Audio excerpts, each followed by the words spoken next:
I didn't, have anything particular to say, but I always know that if I'm blessed to stand before his people, yes, that he would give me something to give his people. And so I'll start with this. Blessed are they who find their purpose in life and are found living that purpose. So many of us are like seeds that have never been dropped in the right soil.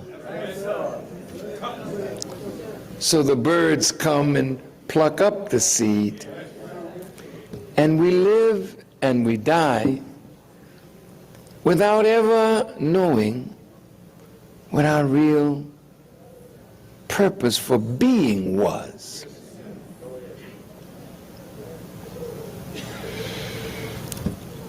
So many ask me, well, what can I do to help? As though I know you better than you know yourself.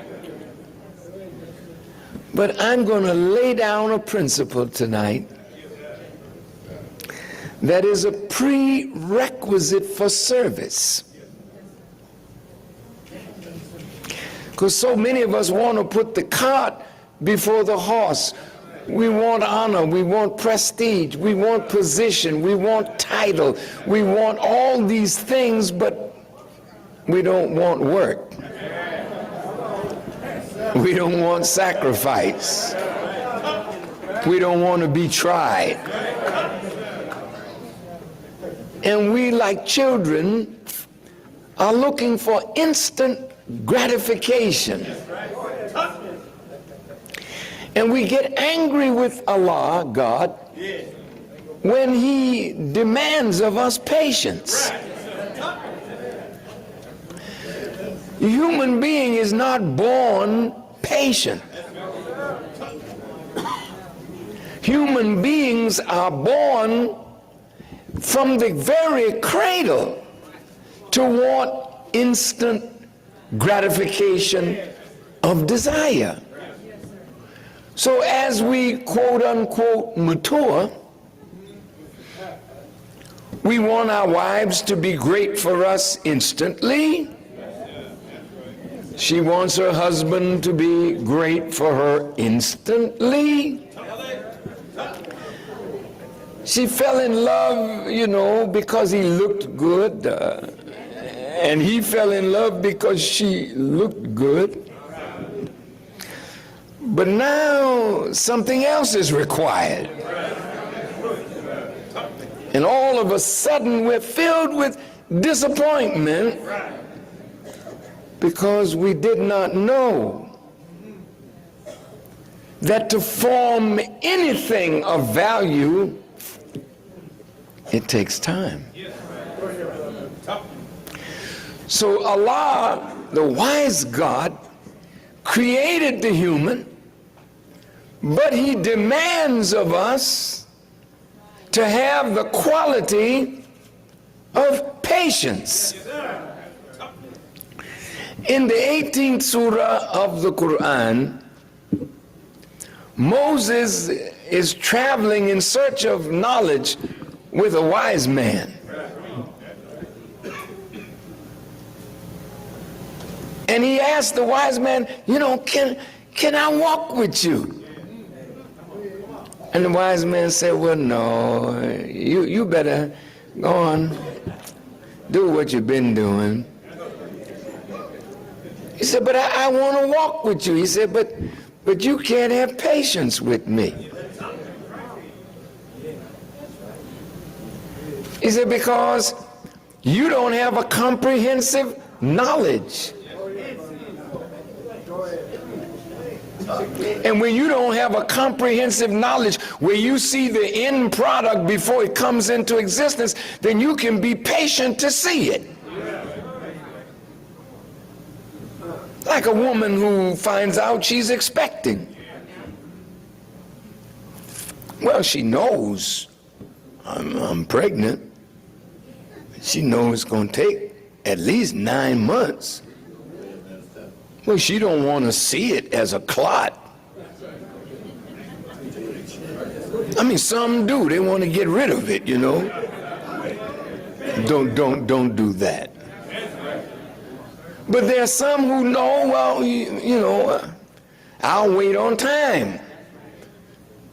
Because it takes time for what is in the womb to develop to the point where it can come forth and make you pleased with what you produced. Of course, when the burden gets heavy, you want it out of you. And still it can't happen until it's time. Well, what about the time that it takes to make a devil? And what about the time that it would take to make a God? See, the Honorable Elijah Muhammad taught us that it took 600 years to graft white out of black. He didn't live to see it, but he saw it. He worked 150 years and died, but he had people that carried out his principles and his labor. So after 600 years, what he envisioned in the year 1 came to fruition, and the Caucasian was born. Now the God comes to choose us.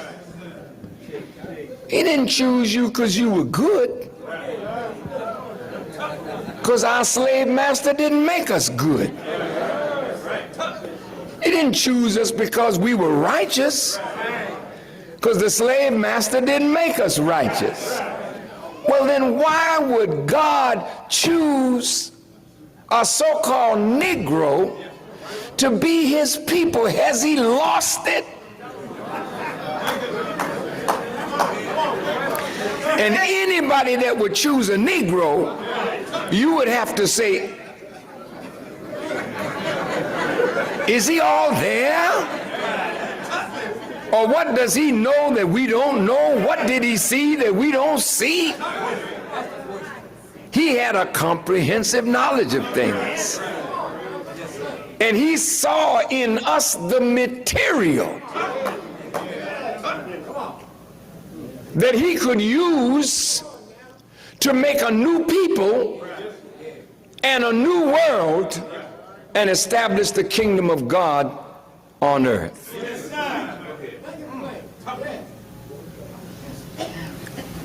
But Moses, unfortunately, in this picture, just couldn't be patient, because God is so wise. He does things that we can't understand unless he brings us into understanding. We can't understand what he's doing. So people ask today, with all this bloodshed all over the earth, where's God? When 9/11 took place and the towers went down and 3,000 Americans and others died, the question was asked, where was God? Because we think that God is not present in disaster. We think that God is not present in war. We think that God is not present in misfortune. We fix God up to be what we want him to be. He's a good God. Of course he is. But that don't mean he won't allow evil. He's a good God. But evil has a purpose. Otherwise, he would not have allowed Satan to rule. So even in the rule of Satan, God is present.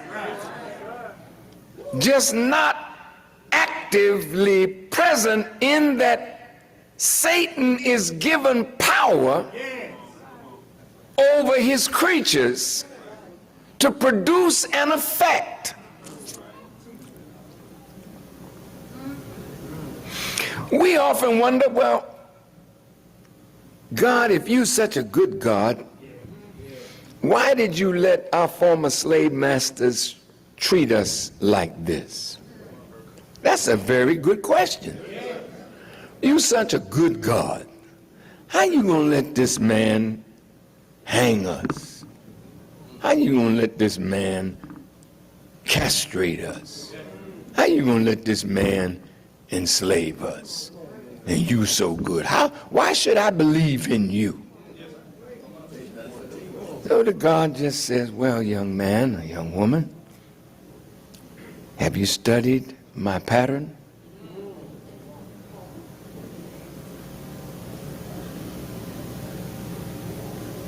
Have you studied the pattern of life itself? Have you studied the struggle of life to come forth out of darkness? Have you studied the pain that coming out of darkness produces? Have you studied why I have ordained struggle for every life?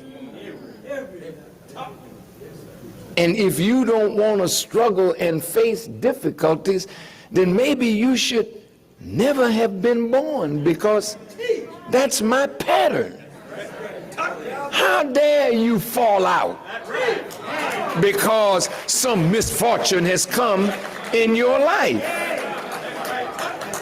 Well, you know, we was in a fire and everything got burned up, and yes, what else? And some of my family died in the fire. Yes, I gave life. I'm the ultimate cause of death. You got a problem with my will? Because you're going to die too.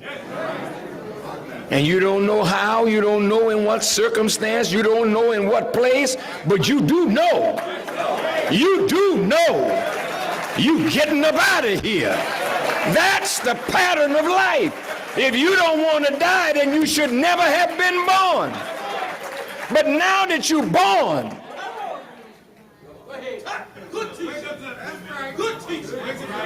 then you need to understand what is the purpose for your life before you get out of here.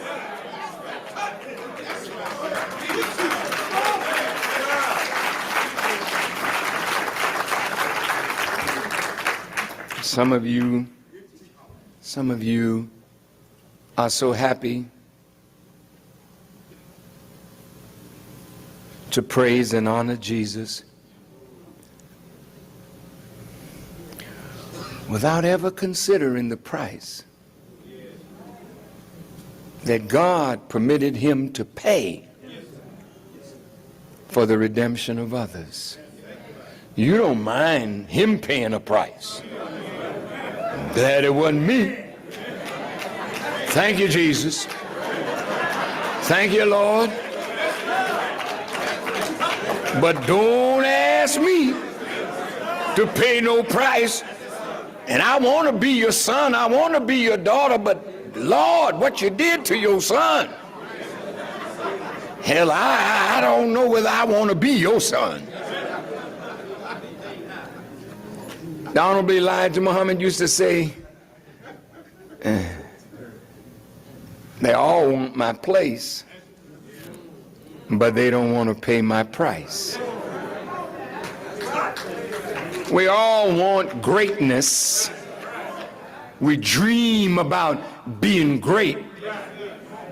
But the road to greatness is not an easy road. When God chooses a people to raise them from ignominy to eminence, the road is hard. The process of making you into something that you never dreamed you could be is difficult.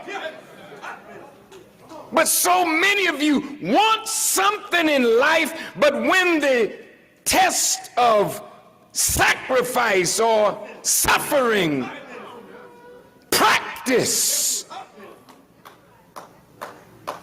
well, I think I'll change my mind. I remember when I was a young boy, I used to play the violin at school assemblies. And I did play well, and so some of my classmates would say, "Gee, Louis, how long have you been playing that thing, you know?" I said, "Oh, about 7 years now." 7 years. They thought they could just pick it up and play. So many of you started like this. Mama gave you a piano, you hit a few notes, and all of a sudden you say, "Oh, damn, this is..." "Ma, give me a guitar. Ma, give me a saxophone. Ma, give me a clarinet." I don't care what mama give you. If you're going to be great, you have to make a sacrifice. And because you want instant greatness, you're never prepared to suffer to become great. Blessed are they who find their purpose in life, but even more blessed are they who become what their purpose is. See, to say I know why I'm here, but then don't do nothing about it, you're an enemy to yourself. The little sick life we're living. Sick life. Get up in the morning. Eat. Turn on the TV. Eat. Go to work if you got a job. Eat. Come back home. Eat. Look at the TV. Eat. Say, wait, that's a hell of a life. And year after year after year, you go downtown Atlanta, you see a pair of shoes you want. So you put your little money aside and you get your shoes and you, oh, don't I look good? God, look at them shoes. Stilettos, too.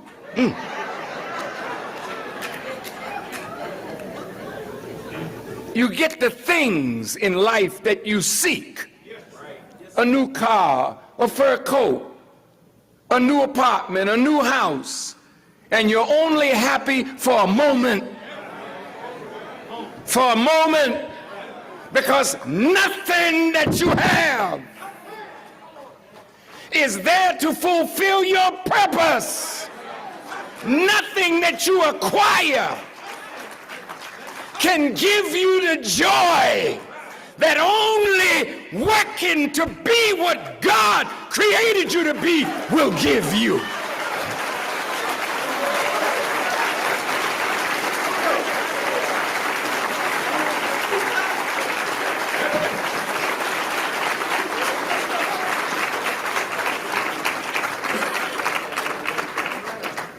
Well, how do I discover myself? I'm going to give you a journey.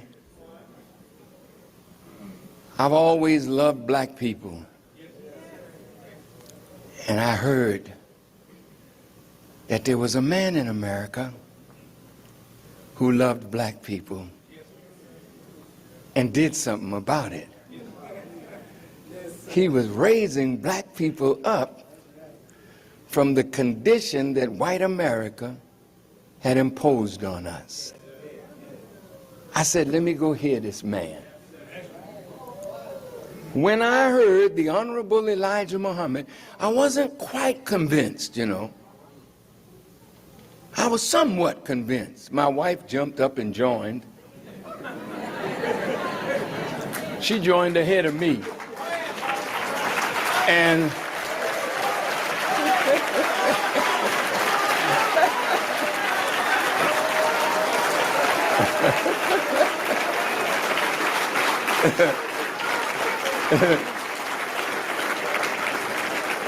I was a little slow.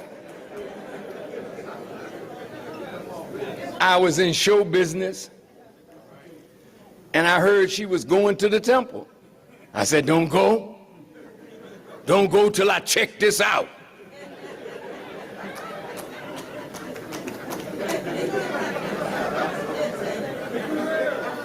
She didn't pay me no attention. She went on to the temple and heard the teachings of the Honorable Elijah Muhammad. So when she saw him, she was ready right then. I had never been before.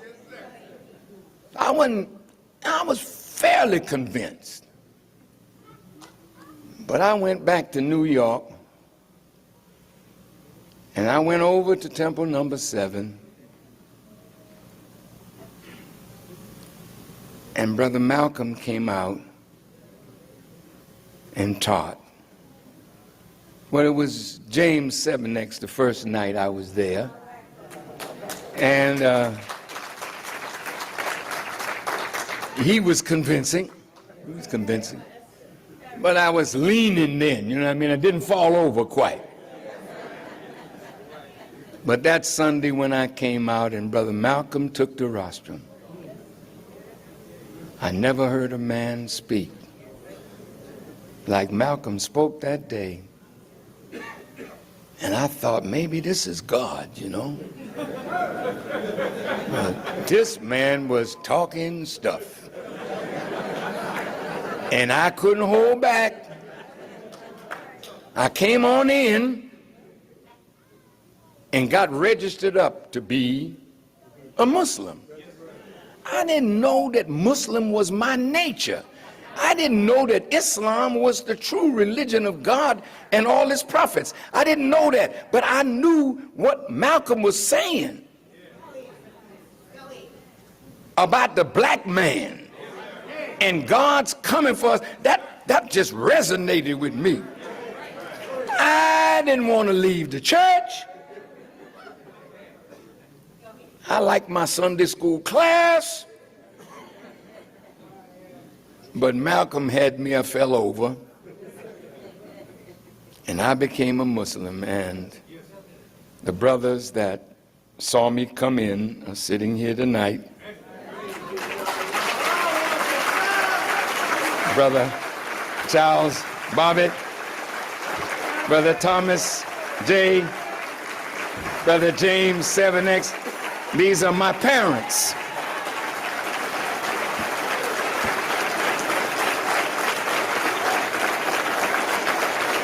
And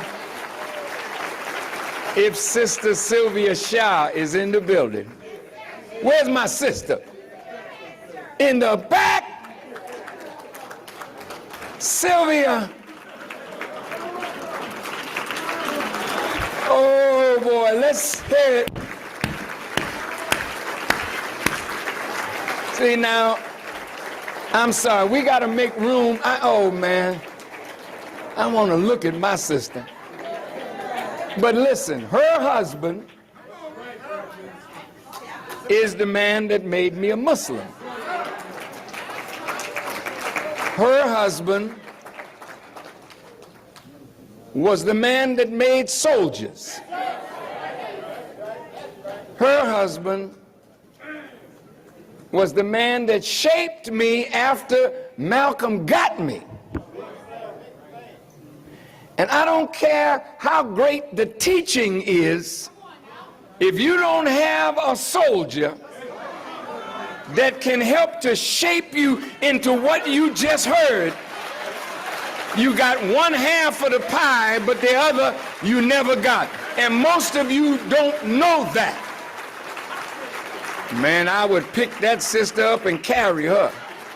Take your time, Sister Shah. Because that sister and her family made a great sacrifice. And today, it's time for us to pay honor and respect to those who made a way for all of us.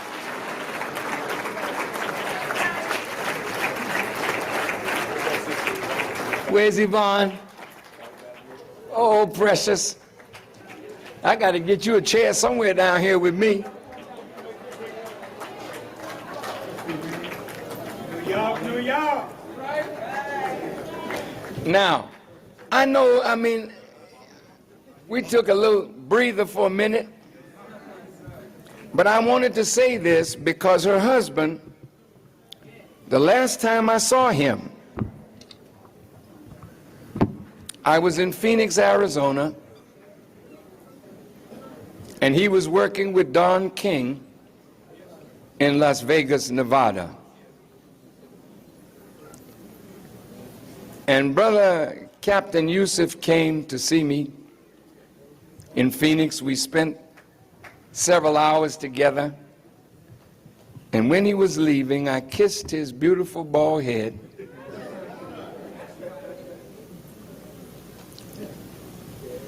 Because I know that without him, I could never have been the man that the Honorable Elijah Muhammad ultimately was making me to be. And it's men like this and women like Amina Rasul and others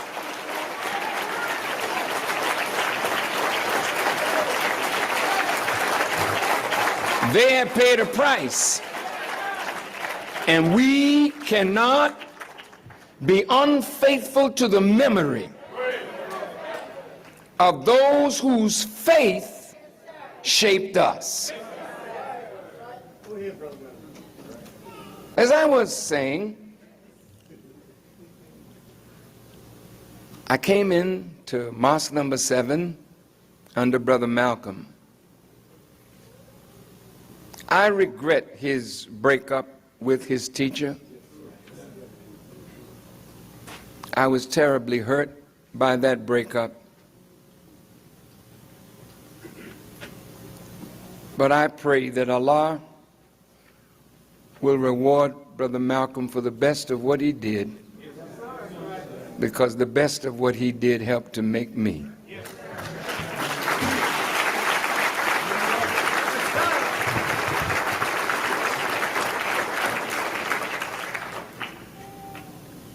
I was only in the mosque 30 days, and a letter came down from Elijah Muhammad that either you do your music or you get out of the mosque. You can't have both. Many of the musicians in the mosque left. But Brother Farrakhan, and I never will forget this, a brother came to the restaurant. It was Temple number 7 Luncheonette on 120th Street and Lenox Avenue. We had rabbits in there. Well, they looked like rabbits. They were that big, but they were rats. They were the Harlem Rat Squad.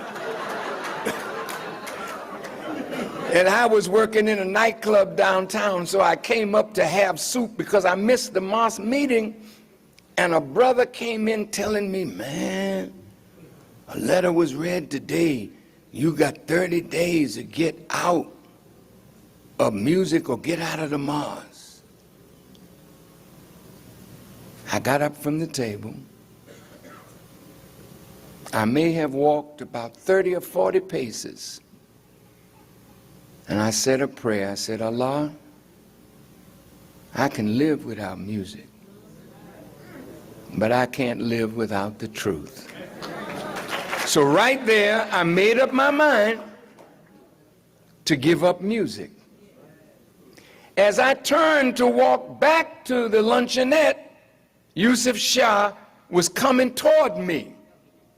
And he was angry with this brother who just dropped it on me, because Yusuf was going to say it in a way that would, help me to make the right decision. But I told him I had already made the decision. I was giving up my music. Now, the road to greatness starts with sacrificing something that you love for God. I'm going to say it again now. If there's nothing that you can sacrifice to show God that your love for him is greater than the thing that you love that he's asking you to sacrifice, then you are not worthy for God.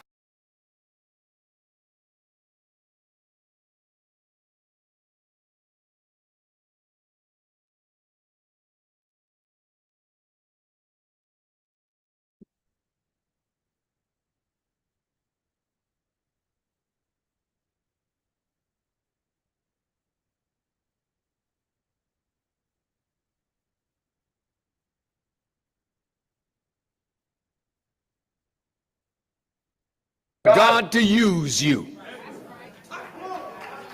Listen good now. Jesus came to Peter, and Peter was fishing. That's how Peter made his living. Jesus.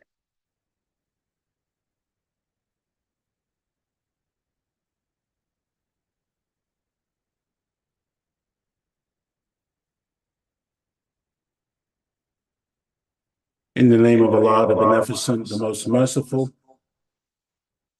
I bear witness that there is no God but Allah, and I bear witness that Muhammad is his servant and messenger. In the name of Allah, the Beneficent, the Most Merciful, I bear witness that there is no God but Allah, and I bear witness that Muhammad is his servant and messenger. I greet you, my beloved brothers and sisters, in the greeting words of peace. We say it in the ancient tongue of Arabic, Assalamu alaikum. Welcome, welcome, welcome, dear beloved family, brothers and sisters. Welcome to another episode of the Image a Nation show. My name is Brother Leo Muhammad, and inshallah, God willing, we will be joined shortly by our beloved Sister Claudia Muhammad. In the meantime, I want to welcome each and every one of you who is currently tuned in to the Imagination Show. Welcome. And as always, I would desire to encourage you to call a friend, a relative, a loved one, a family member, somebody that you believe would and could benefit from listening to what it is that we have to offer on a weekly basis here on the Image a Nation show. Dear beloved family, the purpose of our show is a call to action.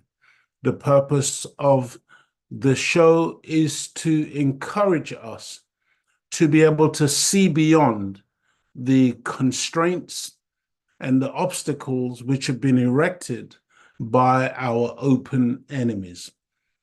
Unfortunately, as Black people, having traveled into Africa and parts of the Caribbean, being born in the Caribbean, and having seen how many of us appear to worship the three monkeys: see no evil, hear no evil, speak no evil.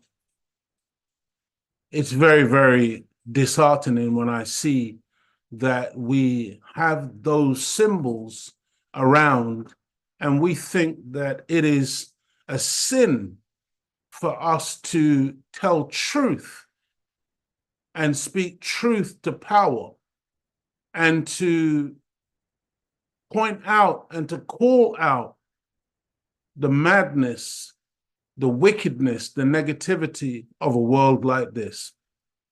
Because an enemy has taught us that to speak truth is somehow evil, and to hear the reality of what it is that this world pronounces is destructive to us, to recognize what it is that we are hearing, and to look directly into the face of evil and to recognize it for what it is, once again, is somehow negative against the one who is beholding such things. Dear family, I have to attempt to disabuse all of us of those types of negative ideas, and that we today must be a people who are courageous enough. Come on, my sister, here comes Sister Claudia. Walaikum salam. So, family, just finished my Uber driving. Yeah, Children. these children, they do take up a lot of Yes, time. But go ahead, sister. You introduce yourself, sorry. and then we will continue. In the name of Allah, the Beneficent, the Most Merciful, I bear witness that there is no God but Allah, and I bear witness that Muhammad is his messenger. I greet you in the greeting words of peace of Assalamu alaikum. Alaikum salam. Welcome, welcome, welcome, family. Can't take anything for granted. Thank you so much for joining us for another edition of the Image and Nation show. And I pray that you are all safe and well and enjoying the countless blessings from Almighty God Allah. Yes, let me get my breath back. These children, I tell you. Well done, beloved. Well done. Praise be to Allah. Sisters just come off the road. Yeah. The weather is phenomenal. God. Very, very hot and beautiful in the United Kingdom at the present time.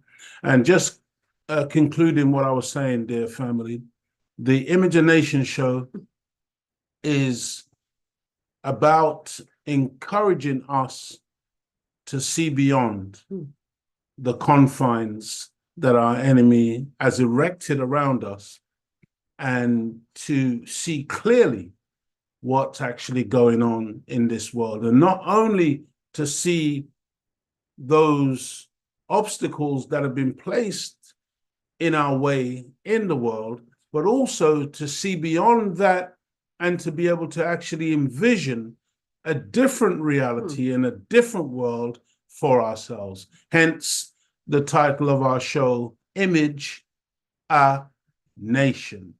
In other words, we want to encourage each and every one of us to redevelop, to recultivate this faculty called imagination. The imagination is a very, very powerful thing, dear family. It is not just a little thing, it's truly a big thing. And when we can imagine, when we can envisage in our mind's eye, whatever it is that we can see that is beyond this plane that we are living in, we can bring that into a reality. And so I hope, brothers and sisters, those of you who are regular attendees at the Image and Nation show, and those of you who may be new and just joining us, I hope that you will be patient with us as we once again attempt to stimulate your imagination and, encourage you to step up and become active in your own liberation. Because the Honorable Minister Louis Farrakhan, he gives us the foundation on which we stand with the teachings of the Most Honorable Elijah Muhammad. But he can only do so much. And his job is not to, do everything for us. His job is to give us the clear, unadulterated word, and then it's for us to carry that word and that belief system into practice. And so I hope you are all well. Please let us know where you are on the planet, where you are viewing us from this evening. And, if you have a question or a point that you would like to share with us, please feel free to do so. And if we can respond to anything, then we certainly will. Dear family, welcome again to episode 136. Today is Thursday, the 27th of June. It's just crazy. I know how fast time is running and passing. It's the 27th of June. June is nearly over. And, 2024, before we blink, will be no more. But welcome to episode 136. And today's title is The Enemy, Programming and How to Resist. The Enemy, Programming and How to Resist. Dear brothers and sisters, again, for many of us, I think we would falsely believe that we are not subject to the programming by the enemy, but in reality, all of us are. All of us are targets. It's not just, our leadership that they target in terms of having specific missions designed to destroy our leaders, but they target the masses of our people with messages and images and other forms of programming with the design to absolutely steer us in a direction that is not conducive and good for us. And so this is what we want to take a brief look at this evening in this episode of the Image and Nation show. And, one of the things that I often say to you is that I don't try to be comprehensive in these shows. I do not attempt to exhaust any one of the subjects because they're all pretty big, vast subjects. The idea, again, is to stimulate you into doing your own research and into looking into all of these subject matters in order to prove it for yourself, in order that you can have the tools to be able to fight back, to push back, to be able to resist and overcome whatever it is that the enemy is doing to you and doing to me. The title is The Enemy, Programming and How to Resist. And I'll go right to the bottom line and tell you the way that you resist, dear beloved family, is you got to listen to that man that you were just listening to a few minutes ago, the Honorable Minister Louis Farrakhan, and learn the lessons that he teaches, because once we inculcate those lessons into our being, and then the scripture says mere belief counts for nothing unless carried into practice. So we can't just then sit back and say, oh, thank you, Minister Farrakhan, I'm a believer, I believe. No. Then when we have taken in the word, we then have to carry the word into practice. Hence what I said, the show, the Image and Nation show, is a call to action. We cannot continue, dear brothers and sisters, to just desire to be entertained on a weekly basis, be it on this show or any other, be it spiritual meetings that we attend on a weekly or a monthly basis or whenever we're able, or things that we are able to watch now on social media, on YouTube and other platforms. we can't just be hearers of a word. We must become doers of that word.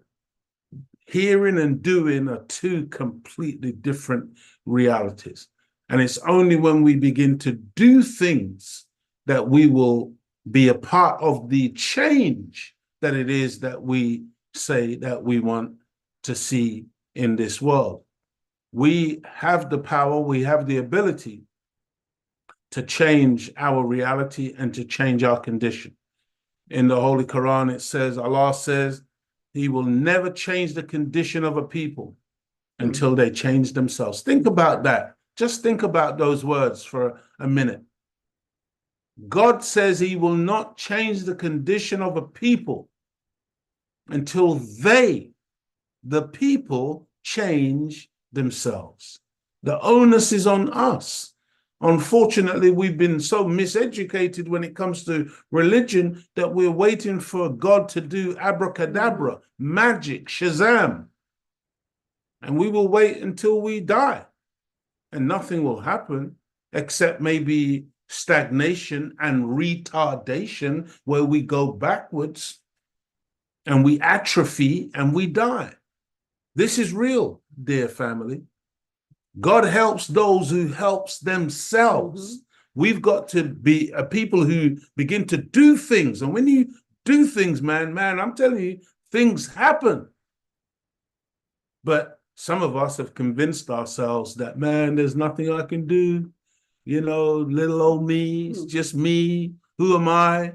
Man, I'm telling you, you are as powerful as any other human being that has ever been born on this planet. You just have to come into a knowledge of yourself. That lecture that the Honorable Minister Louis Farrakhan was just giving was so powerful.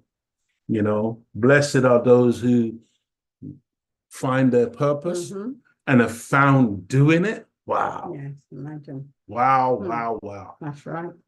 Dear family, in the book of Revelation, chapter 13, verse 16, it says, and He caused all, both small and great, rich and poor, free and bond, to receive a mark in their right hand or in their foreheads.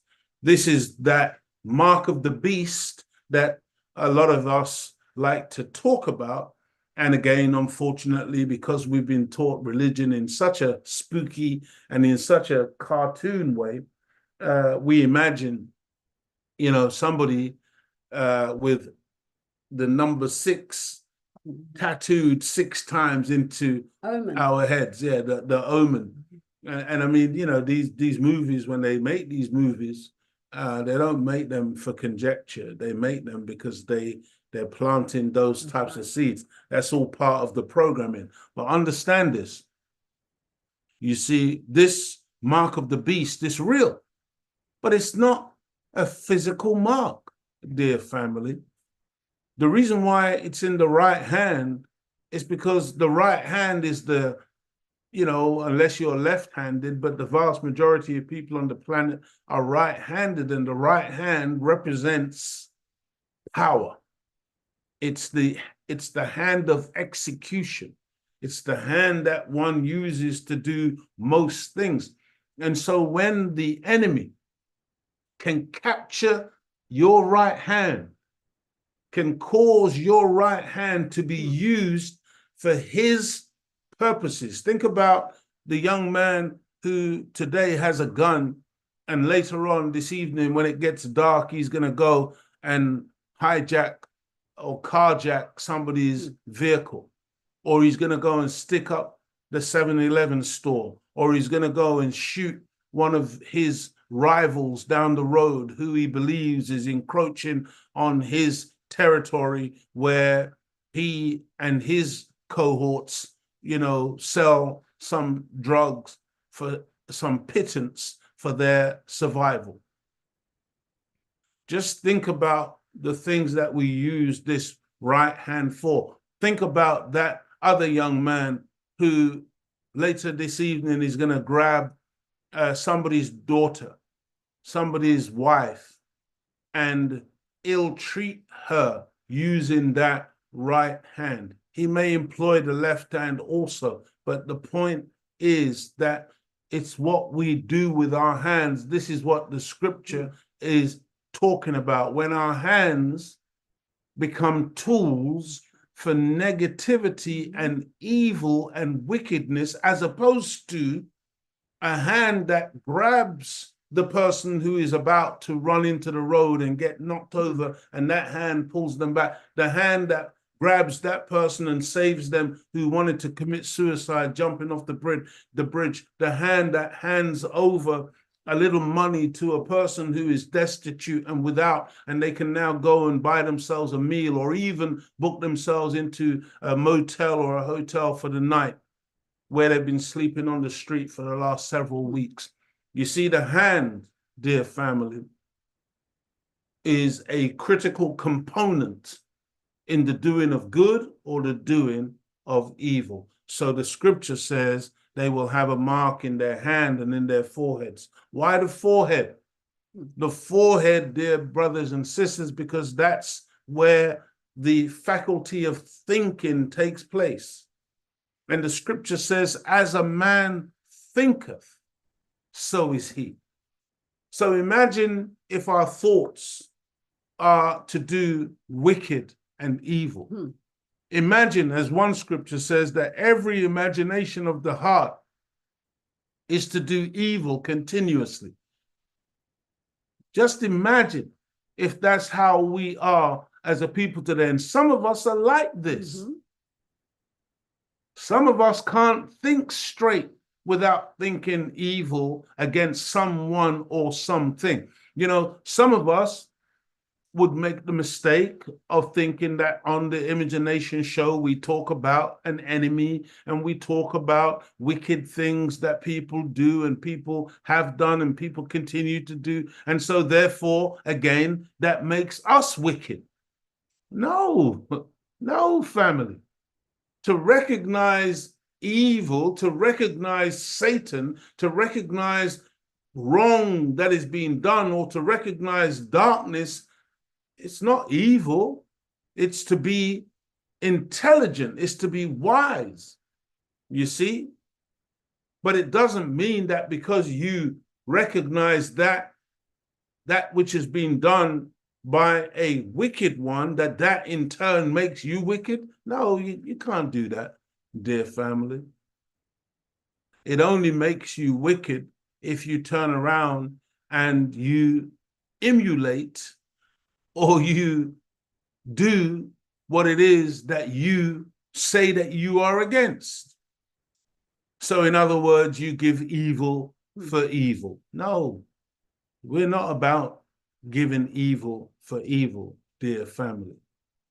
We are about pointing out evil, exposing the root of evil in order that that sun of light, that light can burn out that root and kill that evil so that that evil exists no more. I hope you are following what we're saying this evening, dear family.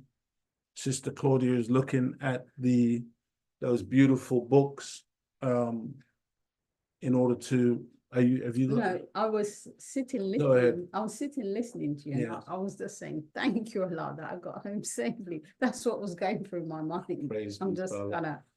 Just calm down. Yes. I'll just thank slow you. down. Allah. Were you driving fast? I was. Once I saw it gone past, I did put my toe down, but I was just thanking Allah for the favor, for blessing me, blessing myself and our daughter to get home safely. Praise be to Allah. Yes, I have got something from the Twitter book. Praise be to Allah. Because you were talking about what you're fed, the brain, what they put out there. Yes. So this was a question. This is from the Teachings, the Twitter book, volume 2, and compiled by Brother P.O.W.E.R. And a parent asks, how much video game playing time should we allow our children, and what kind of game? See, this is very key, isn't it? Grand Theft Auto, Yeah. those, yeah. Yeah. And the Honourable Minister Louis Farrakhan answered, there are foolish games to occupy your mind and your time, and there are games that teach skill.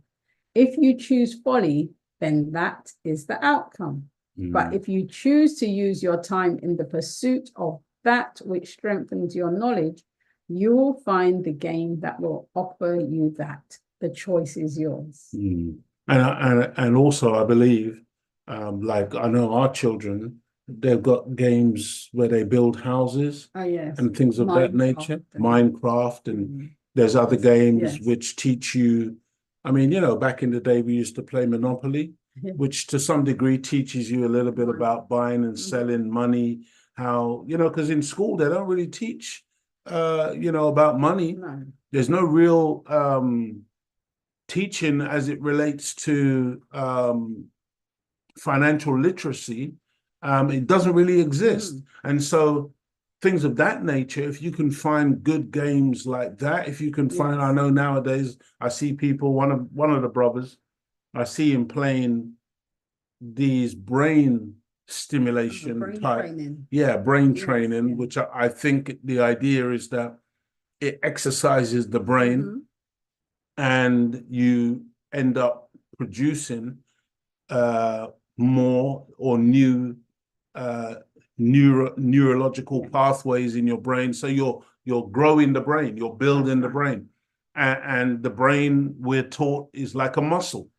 If you exercise it, it actually grows. The more you feed it, the more you stimulate it, the more it actually grows. And so I think there are lots of games like that. If I'm completely honest with you, I'm just not a game person. I do not play games. We do have games nights. Yeah, you're not I never really into them. Yeah, I just don't know where people find the time, to be honest with you. But if you invited me to play a game of cricket, I could quite enjoy that. I've done that. If you invite me to play a game of football, I could quite enjoy that. These are games which are, but not board games and things of that nature, or even worse, games on consoles or computers or things of that nature, football games and things like that. No, that's just not my thing or my forte.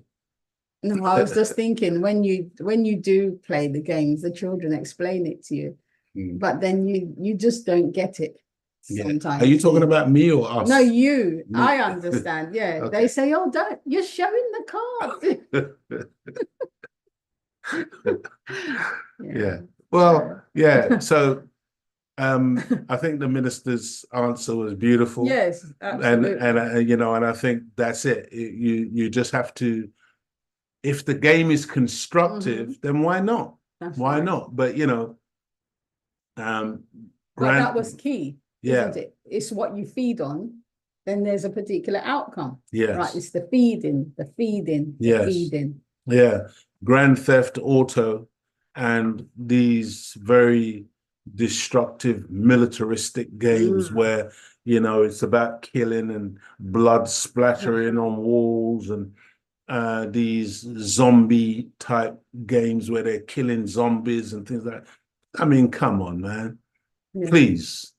But that's why we don't think it has an effect. Yeah, but it does have an effect. It does have an effect. It's conditioning the mind. We're talking about programming today. Go ahead, sister. Yeah, can I tell a little story? Yeah, go ahead. It's that Brother Leo is a biker. Okay. Yeah, and we went on the bike the other day. Something, that's when my most sincere prayers are, when I'm at the back of that bike. Not so much because of my husband's riding, but other people. There's a mad people on the road. So, but when we was going from one part of London to another, and it was just lovely. It was just so smooth, calm, and everything. And then when we reached our destination, I said, "Oh, what was you listening to when we were riding?" And he said, "Oh, a radio station you was listening to." And then you said, "Oh, actually, on the way back, I think I'll play some music." Totally different Totally different writing. But it just shows just a slight change Yes. changes your whole mood. We know how it is when the sun's shining, you've got your music playing in your car, then you drive a particular way. It's what you feed on can change you. Yes. Just like that. It has an influence. Oh, it does. It does It have has an an influence. influence. And I was scared for my life on the way. Not yours. Other people. Yes. And yeah, it's true. If I'm, because I listen to reggae music, you know, Bob Marley, I'll be listening to Burning Spear, you know, things of that nature. A lot of that music is very much warrior music. It's war music. And yes, when I ride, I do ride with a sense of purpose, in the sense that I'm very mission orientated. It's about getting from A to B in the optimum amount of time, and also without any incident. So I'm very keyed up and conscious in the way in which I go about that process. But yeah, that's interesting. I didn't know that you were gauging the two different. Oh yes, because it's just different. It was just different. It's different. It's just different. But that's how powerful the influence of stimulus is. Yes. And that's why we're taught by the Honourable Minister Liz Farrakhan that when you're pregnant, be careful what you watch. And I know there's a sister, I can watch horror movies and, you know, all watching this negative stuff, but it has an effect on the children. Absolutely. Yeah, in the womb. Yes. You know, this is very, very important. But again, I saw a woman one day, very heavily pregnant, on the street smoking. And, you know, a part of me, I wanted to say something, but I couldn't say anything because, you know, I didn't want to be responsible for making her life even more difficult, because I thought about saying it in the most kindest, you know, gentle way to say, you know, do you realize what you're doing, kind of thing? You shouldn't really be doing that. But then I said, no, I won't say anything because you just don't know how people are going to. Sometimes you have to find the right time. If your spirit takes you, though. But how people are going to respond to something like that. If it was somebody I knew or somebody that I was engaged with in some other capacity, maybe, but a complete stranger on the street. I said, you know what? But I'm only saying that, Sister Claudia, because that was her smoking whilst pregnant. But again, I'm just picking up on what you said about, you know, the influences of just watching stuff, looking at the wrong thing or hearing the wrong thing. Everything that you do when you are pregnant goes into that unborn fetus, into that unborn child, and ultimately will have an effect. And the slave master knew this when he would make the Black woman be impregnated en masse, and then he would instill fear in those pregnant women in order to have slave babies be born terrified of the white man.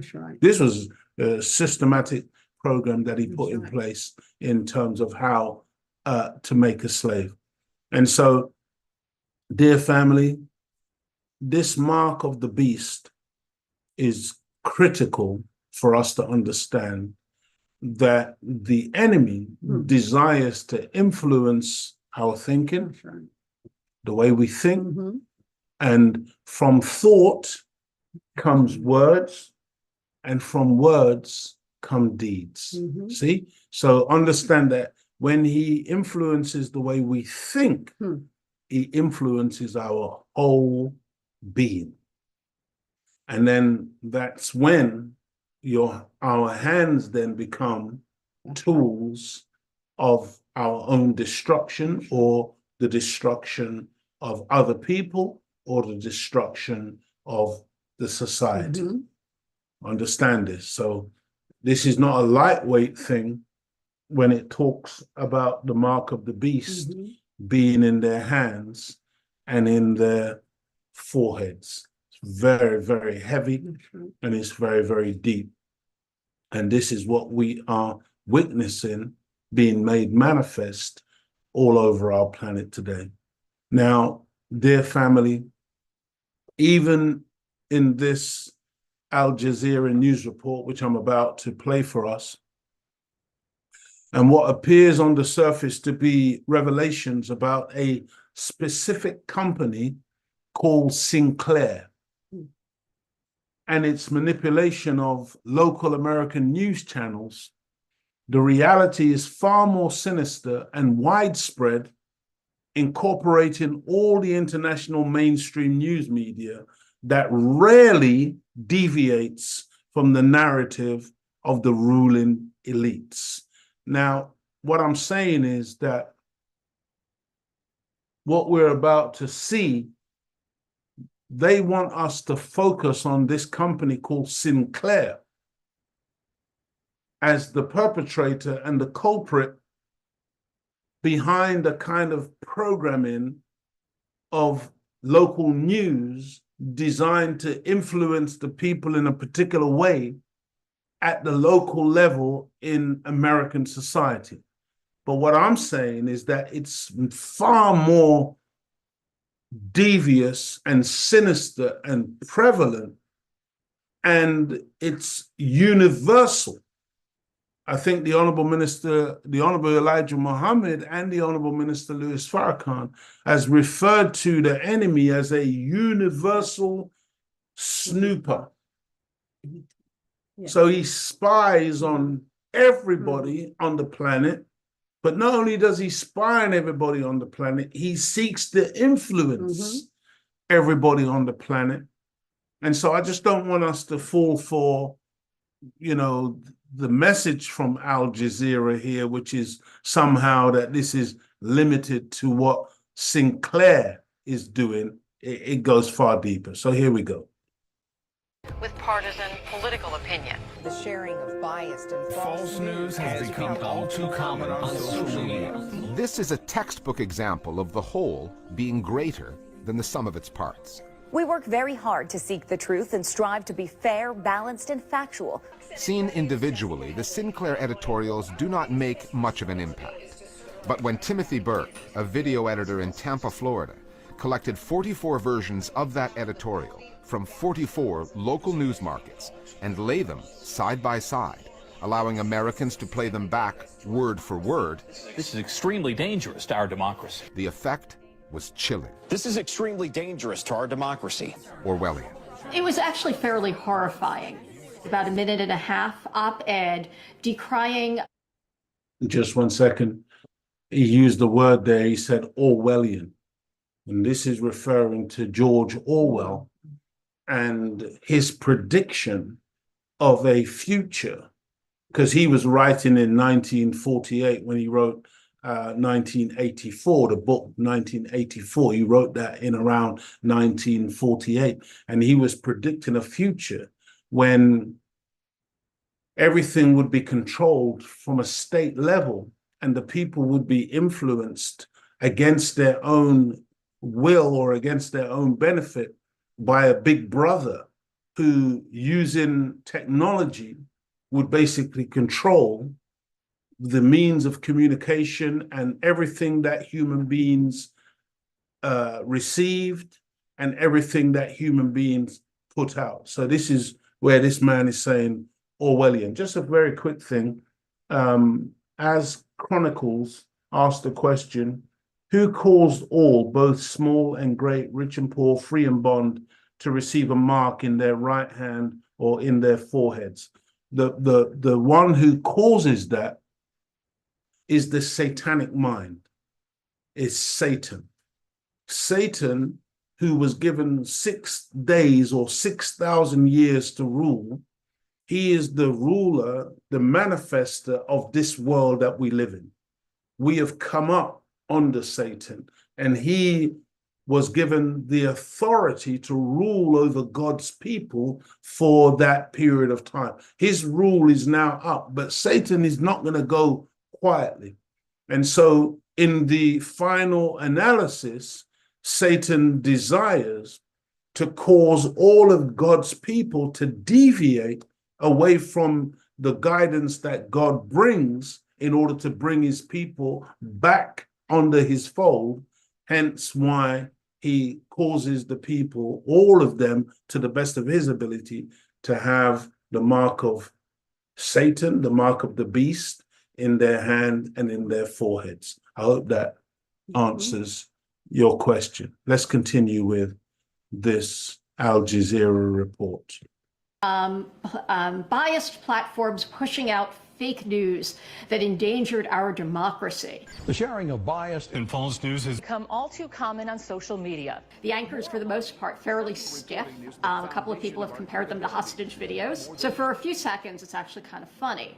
And then you sort of tune into what they're saying, and it becomes more and more horrifying. And whether the people understand exactly the politics and the conglomeration aspects that go into a message like this, these people, all they know is they saw a scary video where a bunch of news anchors were saying the same thing. Our greatest responsibility is to serve our Treasure Valley communities. And now their favorite news anchors are saying the same thing. We are extremely proud of the quality, balanced journalism that ABC News 4 produces. And they're just like, you're one of them. When they learned that the Sinclair Broadcast Group was manipulating news content, the reaction of many Americans was, just what is Sinclair? Unlike Fox News, CNN, and MSNBC, Sinclair does not own a national news network, so its brand was not that well known. But it does own 173 local TV stations covering 40% of American households. Since those channels are affiliated with national broadcasting brands, ABC, NBC, and CBS, they display those logos rather than their parent companies. Up until now, Sinclair sent editorials from the company's headquarters in Maryland that their channels were required to broadcast. My goal with every segment is to tell you facts which you may not already know. Typically, the so-called must-runs are fronted by a Sinclair executive, Boris Epstein. He worked on Donald Trump's election team. Some critics would have you believe that my experience somehow disqualifies me from providing you with my analysis and commentary. This time, the company changed the formula and got its local anchors to deliver the message instead. It was caught and found itself in an unfamiliar position, in the spotlight. If you wanted to come up with the perfect strategy for how to manipulate or warp the dialogue in America, you wouldn't buy one big cable channel or one big broadcast channel. No, if you were savvy about this, you would buy local affiliates in markets across the country. Get into every major city, every region to communicate a message. And then if you can put that message in the mouths of hundreds of local anchors who have been on air, in some cases for many, many years, that's a much better strategy for warping the discourse. There's also something else worth mentioning. For all the attention CNN, MSNBC, Fox get, in fact, most Americans actually get their news, if they're watching television, from local news, not from the national networks, be they cable or broadcast. The anchors, they are very well known in their communities. They tend to be active in charities. They show up for special events. We are having an incredible night tonight. We are crushing cancer. But they're also the people talking about things that you might have seen on your street. You might have seen, the next town over. They're giving you the weather from your community. The question now is, what do neighbors do about it? And you've come to trust them over time. This is a reality of local news. It's how it works. There's something particularly treacherous about taking these words from Sinclair's corporate headquarters and putting them in the mouths of journalists who are trusted, to the point that now audiences can't tell whether or not the information they're consuming actually comes from these local journalists or if there's a giant conservative corporate Goliath pulling the strings. And you see, dear family, just the way these people are doing this report, for instance, Sinclair is supposed to be connected in some way with say, Donald Trump. But who is the person who has been saying fake news? Wasn't it Donald Trump? So it's not Donald Trump who has started the whole fake news phenomenon. Fake news is a reality before Trump and after Trump. And it's just important for us to appreciate how the whole news networks are manipulated from a hidden place, whereby the narrative that these hidden forces want to put out are put out, and the news anchors, they're not like independent people who can just give you the news that they want to give. In the end, all of it is controlled, dear brothers and sisters. This is the point that I'm really trying to get across here. You know, we would be very foolish to think that, oh, this entity called Sinclair is the only thing that we need to be looking at in terms of all of these news anchors, all of these so-called reporters, all repeating the same language verbatim because they've been given a script.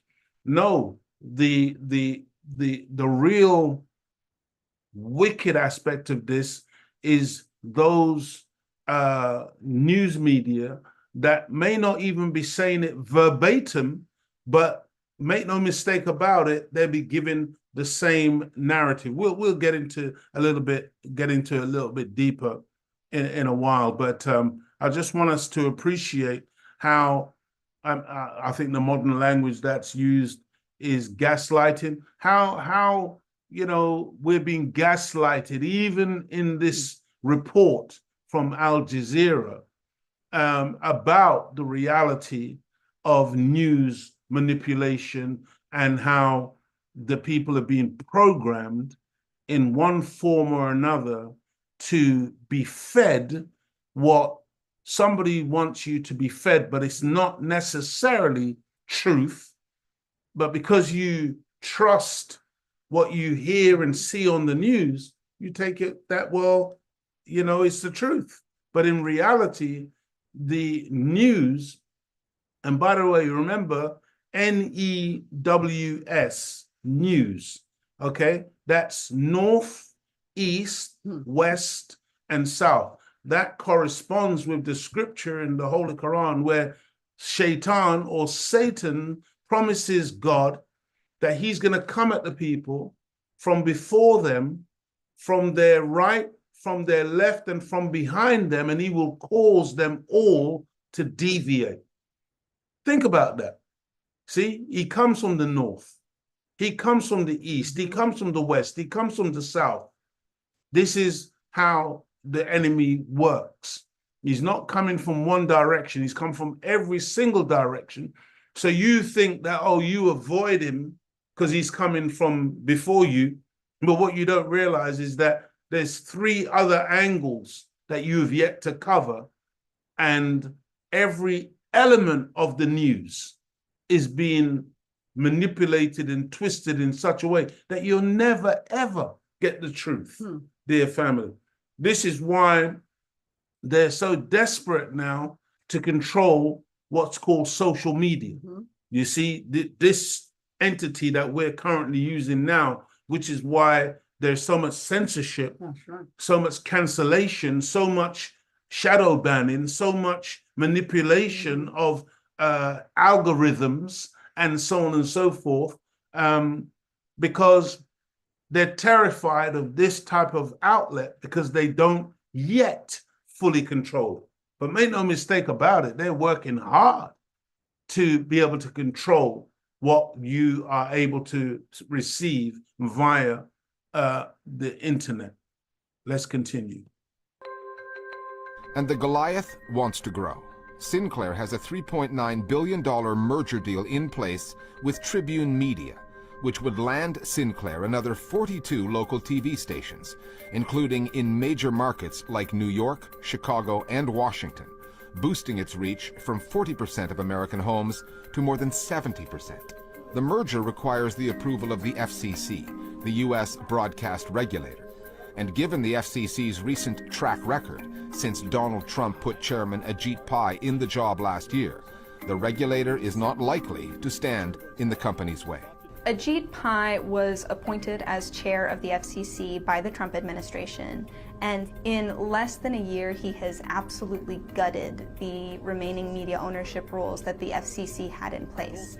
And he has made it more possible for large broadcasters like Sinclair to buy up almost every media outlet in your community. All of that has been done specifically to grease the wheels for this merger between Sinclair and Tribune, which before Chairman Pai's chairmanship would have been absolutely impossible to approve because it violated so many of these FCC rules. When the FCC was developed back in the 30s, the core concept was diverse ownership. You wanted a lot of different owners in a lot of different places. There was a vision of that goes back a very, very long way. This assaults that vision. It basically says, no. You have one little group of people sitting in an office someplace and they decide what's being discussed all across the country. Having been drawn out of the shadows, its heavy-handed editorial methods exposed and ridiculed, Sinclair has come out swinging. It responded to questions put to it by New York Magazine by saying that print media is so left-wing as to be meaningless, that it has no credibility. However, actions and broadcast output speak much louder. And just very quickly, dear family, on this left-wing, right-wing, this Republican-Democrat divide, this Labor-Conservative, please. Family, again, I've got to quote George Galloway, who said that Rishi Sunak and Keir Starmer are two cheeks of the same backside. Two cheeks of the same backside. And whether you're talking about Democrat or Republican, Labor or Conservative, that's the reality, dear family. They are playing a game with the masses of the people to make you think that you have a choice and that when you choose one over the other, somehow you're going to make a change in your life that's going to be of benefit to you and your family. No, the bottom line is that in the final analysis, both elements are controlled by the same hidden hand that manipulates or maintains the status quo.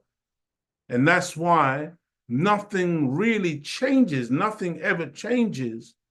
The face of the president or the face of the prime minister changes, but the masses of the people are always left wondering, well, what's going on? How comes these people make all these promises, but everything that they say they're going to do, they always go back on it, and they don't appear to be serving the masses of the people, but they seem to be more beholden to corporate and other entities that have money and power, but not the masses of the people.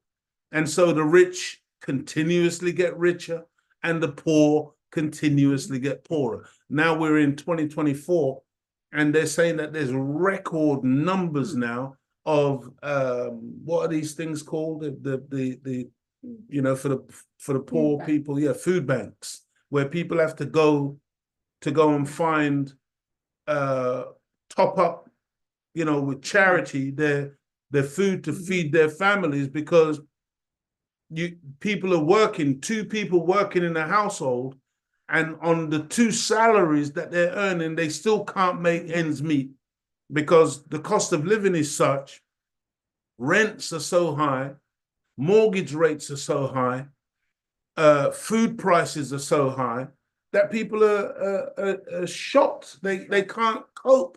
That's right. You know, working, but at the same time in abject poverty. That's right. And I was going to say, like the shopping, things have got smaller, but more expensive. Absolutely. So crooked.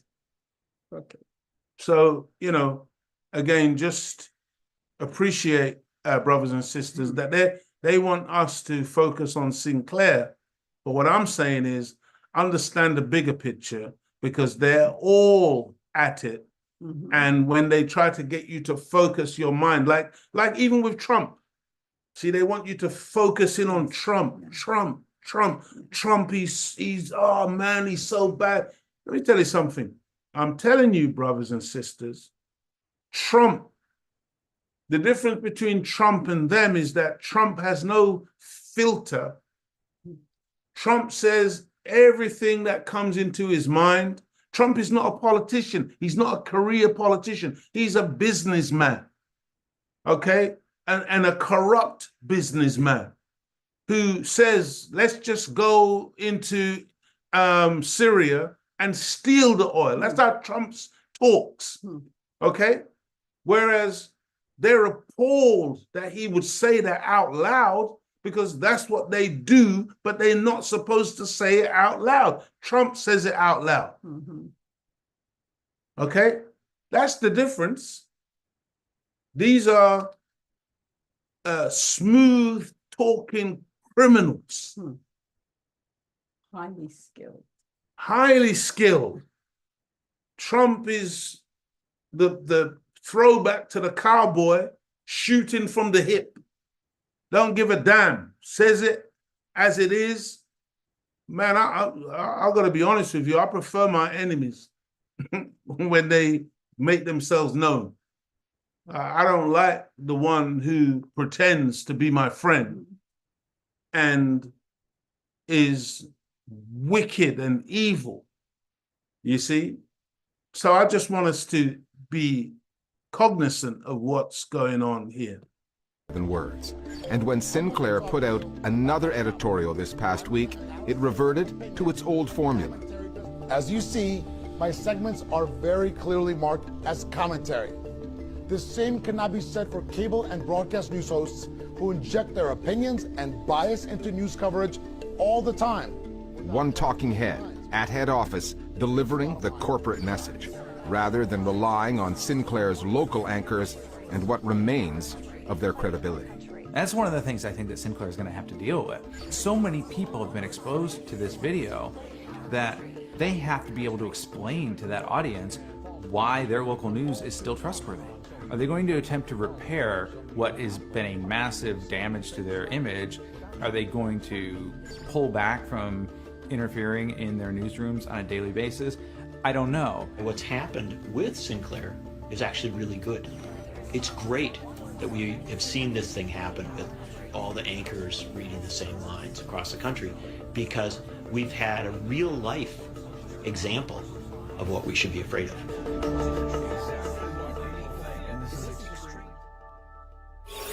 Yes, brothers and sisters, this is real.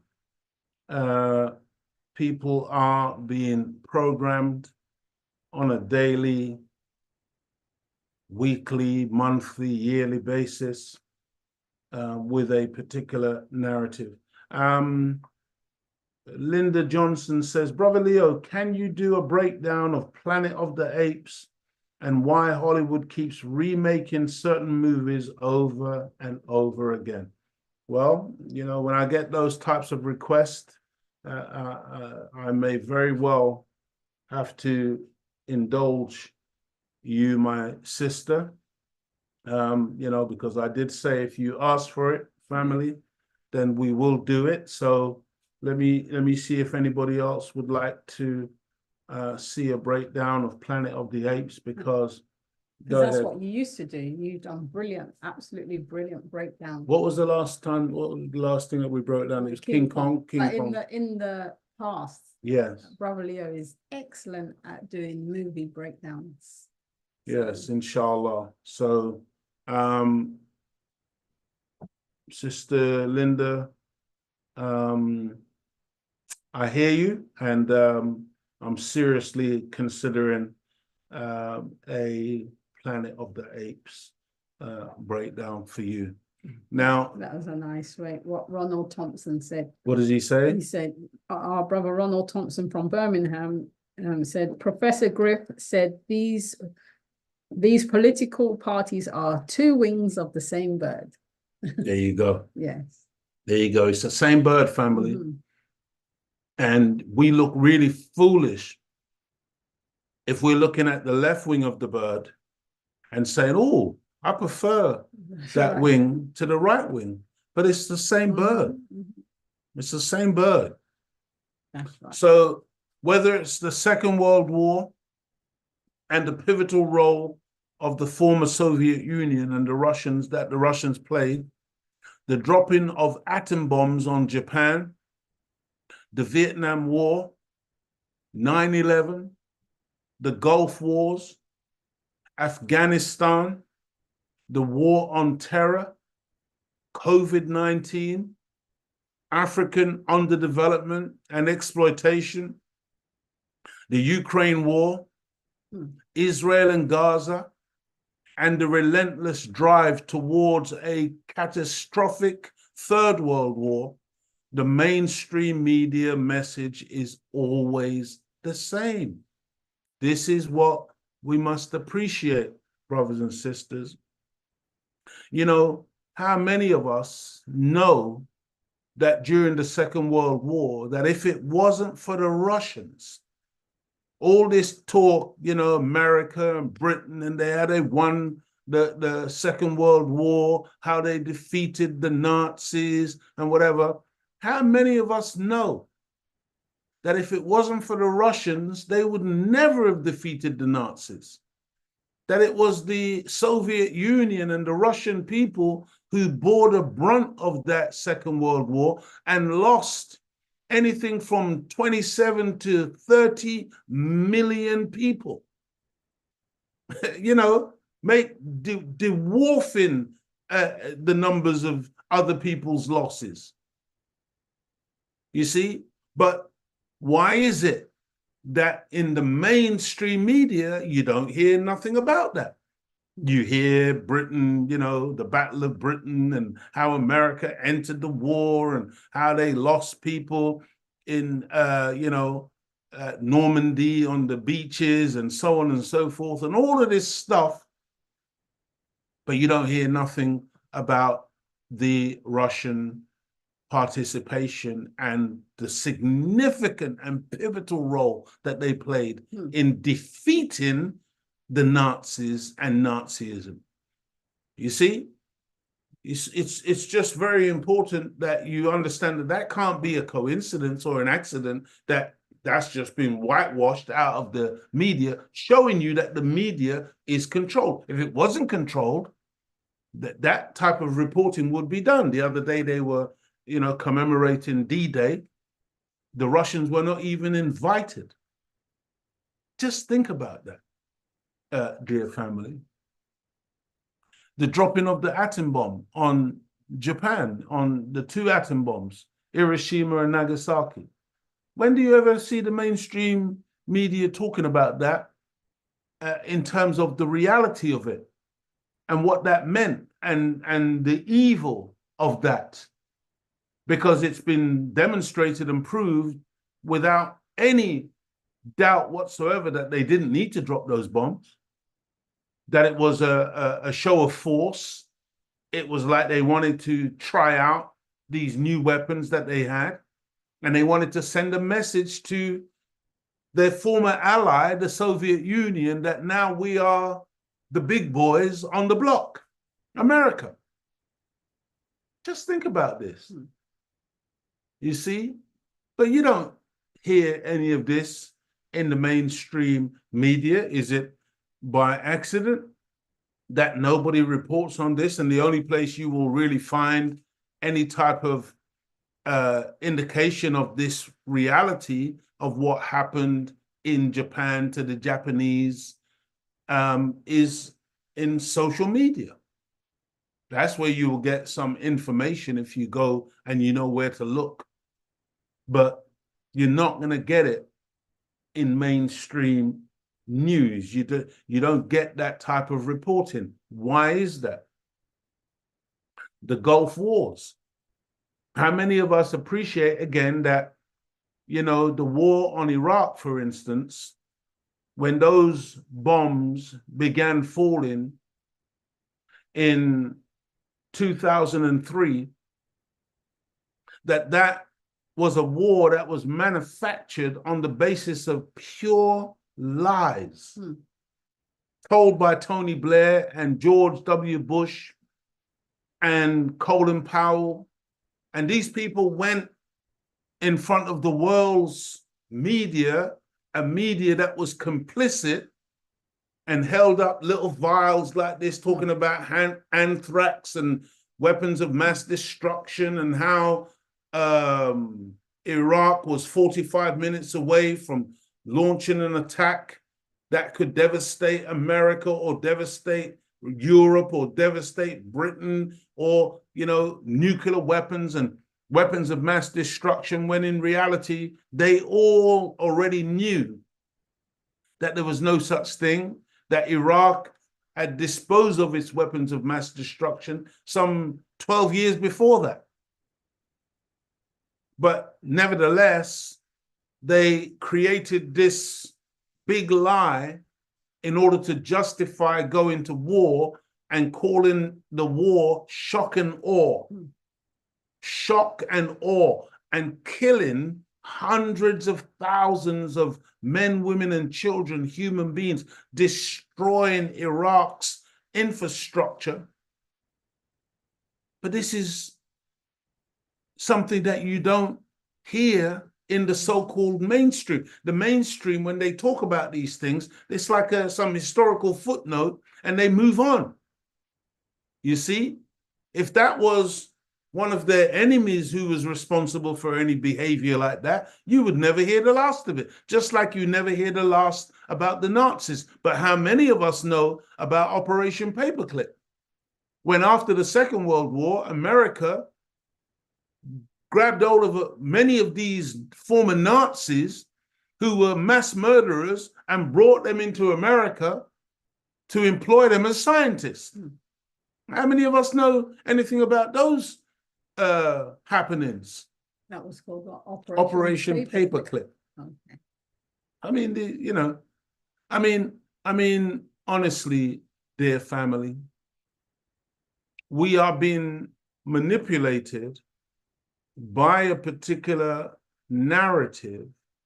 And if we follow that, then you go away with this notion that, you know, where you live in America, where you live in England, where we live in the West, you know, these are the good guys. These are the people who are the arbiters of civilization and civilized behavior and democracy. Do you know how many democracies America has overthrown? Because the democracy wasn't going along with what America wanted to dictate to that government. This is, you know, you just have to understand that this programming is designed to literally have you and me going against anything that's actually good for us and embracing that which is bad for us. So you're literally like a turkey looking forward to Christmas. This is how they've got the masses of the people in the world. Dear family, okay, go ahead. That's another question. So Go ahead. No, go ahead. Sister. So the question again from the Twitter book, the teaching, what does the Black press need to be reporting on more? And the minister answered, we need to be reporting those truths of our condition and solutions to our problems. Unfortunately, Black press lacks money to send reporters into the theater of conflict and controversy. So we must strengthen the Black press by buying Black newspapers so that they won't be slaves to the advertising dollars that control their editorial content. Beautiful. But I want you to read the question again, and then I want you to hear the first thing you see that the minister says that is critical to the Black press, and that is truth. Go ahead. So sister. the question is, what does the Black press need to be reporting on more? And the Honourable Minister Louis Farrakhan answers, We need to be reporting those truths of our condition and solutions to our problems. Unfortunately, Black press lacks money to send reporters into the theatre of conflict and controversy. So we must strengthen the Black press by buying Black newspapers so that they won't be slaves to advertising dollars that control their editorial content. Praise be to Allah. And I've got to say, family, support the Image of Nation show. Whatever you can give, whatever you can do to help us, because you see, ultimately what we need is a new reporting and editorial and news paradigm. But it begins like this. But if we had the wherewithal, if we had the resources, then we could produce a newspaper. You see, just like you see the Nation of Islam's newspaper, The Final Call, there's no newspaper like that on the planet, man. But that's got to be supported by the masses of our people who, when the brothers go out on the street, Final Call, they come and they get their copy of their paper on a weekly basis and keep it moving. And this is how we've got to be thinking. You know, the minister said that it comes from our supporting Black print media, newspapers, etc., or even electronic now, because you can get the Final Call electronically now. You can subscribe and you can get it on your phone, get it on your tablet or whatever. So, but it doesn't happen without our support. That's the point I'm trying to make. You see, this type of media that we're trying to produce, it needs to be supported. It needs to be fed in order that it can develop and grow and become, you know, an alternative to this narrative that is being fed systematically to the masses of the people. Dear family, how many of us know anything about Vietnam in terms of the reality of Vietnam? Most of what we know about Vietnam, we got from Hollywood. And in the Hollywood movies, it's like the Americans win in Vietnam. The Americans are the heroes in Vietnam. But they weren't that in Vietnam, brothers and sisters. These are poor, as Muhammad Ali said, these little brown people that, you know, came under the attack, the might of America, this superpower. And the Americans boasted at the time in the 60s and the 70s that they were going to bomb the Vietnamese back into the Stone Age. The same language that Israel is using now when it's threatening Lebanon and Damascus and talking about bombing Lebanon back into the Stone Age. Listen to the arrogance. But what do we know about Vietnam? We don't know nothing, dear family, because it's covered up by the mainstream media. You can find lots of information online, but you're not going to get nothing that's going to give you any semblance of truth when you're looking at the mainstream. You see? Go ahead. A question. No, go ahead. Go ahead. So a question was asked, why do you think the mainstream media didn't cover the recent Harlem March or anything you said at all? And the Honourable Minister Farrakhan answered, I speak the truth and they do not wish for anything I say to reach the people. So they act as though I do not exist. Wow. And that's a significant part of tonight's show that I wanted to highlight as well, dear brothers and sisters, which is not only do they lie, tell lies, print lies, but one of the biggest lies that they tell and one of the biggest ways that they deceive, one of the most deceptive things that they do is lying and manipulating by omission. That's right.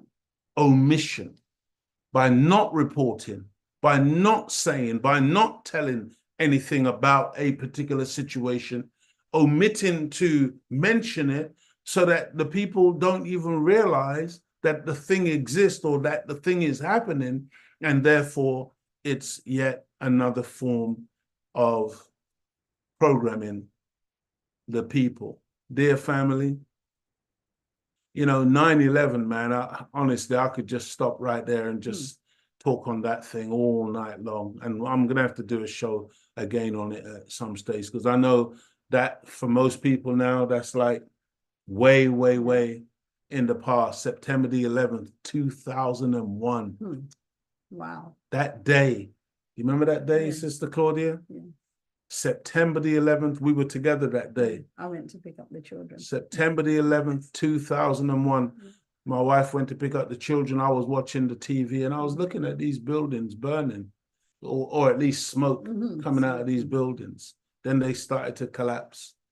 And again, I'm not going to spend too long on this, dear family, but just suffice to say, see, what did the mainstream media tell you? I'm trying to show you how they want you to just focus on Sinclair, but understand that the whole mainstream media is a lie machine, is propaganda, okay? Because they want you to believe that on that day, 3 or at least 210-story steel frame concrete buildings fell down at free fall speed in their own footprint from a little airplane fire in the offices of the building high up. That no steel frame building in the history of steel frame buildings has ever collapsed based on office fires. It just doesn't happen, dear family. You cannot compromise that type of structure in that way, even with those airplanes. By the way, it was designed with the idea that if it was struck by an airplane, they could never collapse. Something else happened on that day. But what has the mainstream media told you? And for anyone suggesting an alternative, now we are conspiracy theorists and we're supposed to be crazy people. Look, brothers and sisters, we have to wake up. Not only did those 210-story buildings come down in the manner in which they did, by the way, through what's called controlled demolition. And the controlled demolition, in order to rig the buildings for controlled demolition, that has to be done days, weeks, months in advance. Okay? Explosive charges have to be planted in strategic places all over those buildings in order to bring them down the way in which you saw them come down. Okay, it wasn't about what happened, some planes hit the building on that day. So the mainstream media is a part of the whole conspiracy. But not only did those 2 buildings come down on that day, but there was a building 7. I think it was a 47-story building that wasn't even hit by an airplane that came down in the same manner as the other 2 buildings on that day. And by the way, the BBC and a couple of other outlets said that it had fallen before it fell because they had a script. Look, I hope you understand what we're talking about here, how people are programmed to think in a particular way, and based on that programming, we can never, ever be free and equal and justified in a world like this if we go along with such narrative. Dear family, COVID-19, go ahead, Sister. Sorry, another question then. What's more important, having truth or having organization? This is a question to the minister. Yes, and the minister answered, if you don't have truth, your organization will be weak. Truth is the basis of a strong organization. Jesus said it wonderfully. He who builds his house on sand cannot have a firm foundation, but he who builds his house on a rock builds it on that which will stand. The rock is always truth and our faith in God. That's why this world is coming down. Yeah, because it's built on sand. Sand. It's built on quicksand. Yes, Quicksand. yes. And it's sinking That's fast, right. dear family.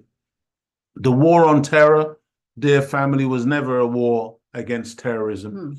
The terrorists are right here.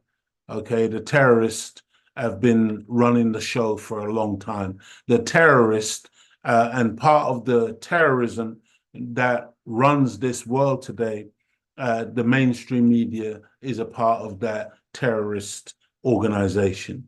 It was really a war on Islam. And I'm not going to go too much further with that, but just suffice to say, understand this.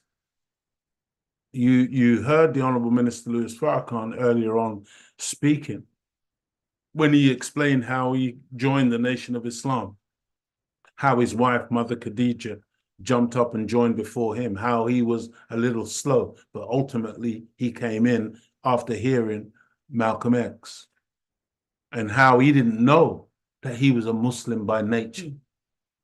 You see? But I'm suggesting to all of you, you don't know that you are a Muslim by nature. Guess what? Your enemy knows who you are. Your enemy knows that you are a Muslim by nature, not by conversion. You see? And there's a war against you. There's a war against me. This is the so-called war on terror. Because they're terrified that you should ever come into the knowledge of your true self, and that we should unite as a people and do what Almighty God Allah has bid us to do, which is to know the truth, and the truth will liberate us, set us free from this type of false, fake narrative that has us caught up in a world that is sinking very, very fast. Dear family, you know, African underdevelopment, the way they talk about Africa in the mainstream, you'd think that Africa is some backward place, some place that, you know, it's just got corrupt Africans, African leaders, Africans are incompetent, they don't know how to do nothing for themselves and what. That's your mainstream, that's what you get. But that's far from the truth. Africa has been systematically and deliberately underdeveloped by Europeans and others.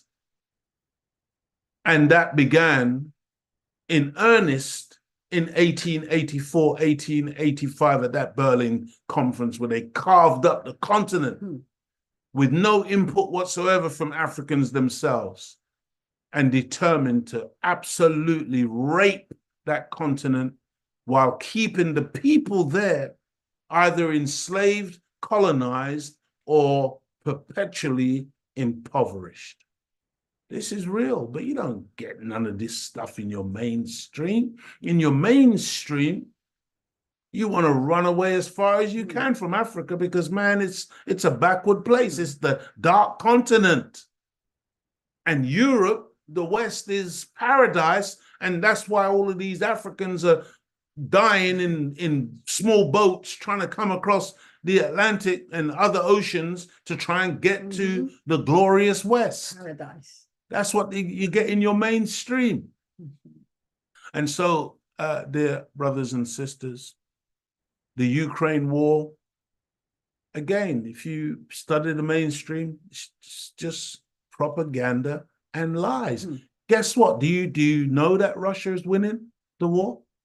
Do you know that Russia is going to win the war? Do you understand that the West, NATO, is going to be defeated by Russia? It's a reality.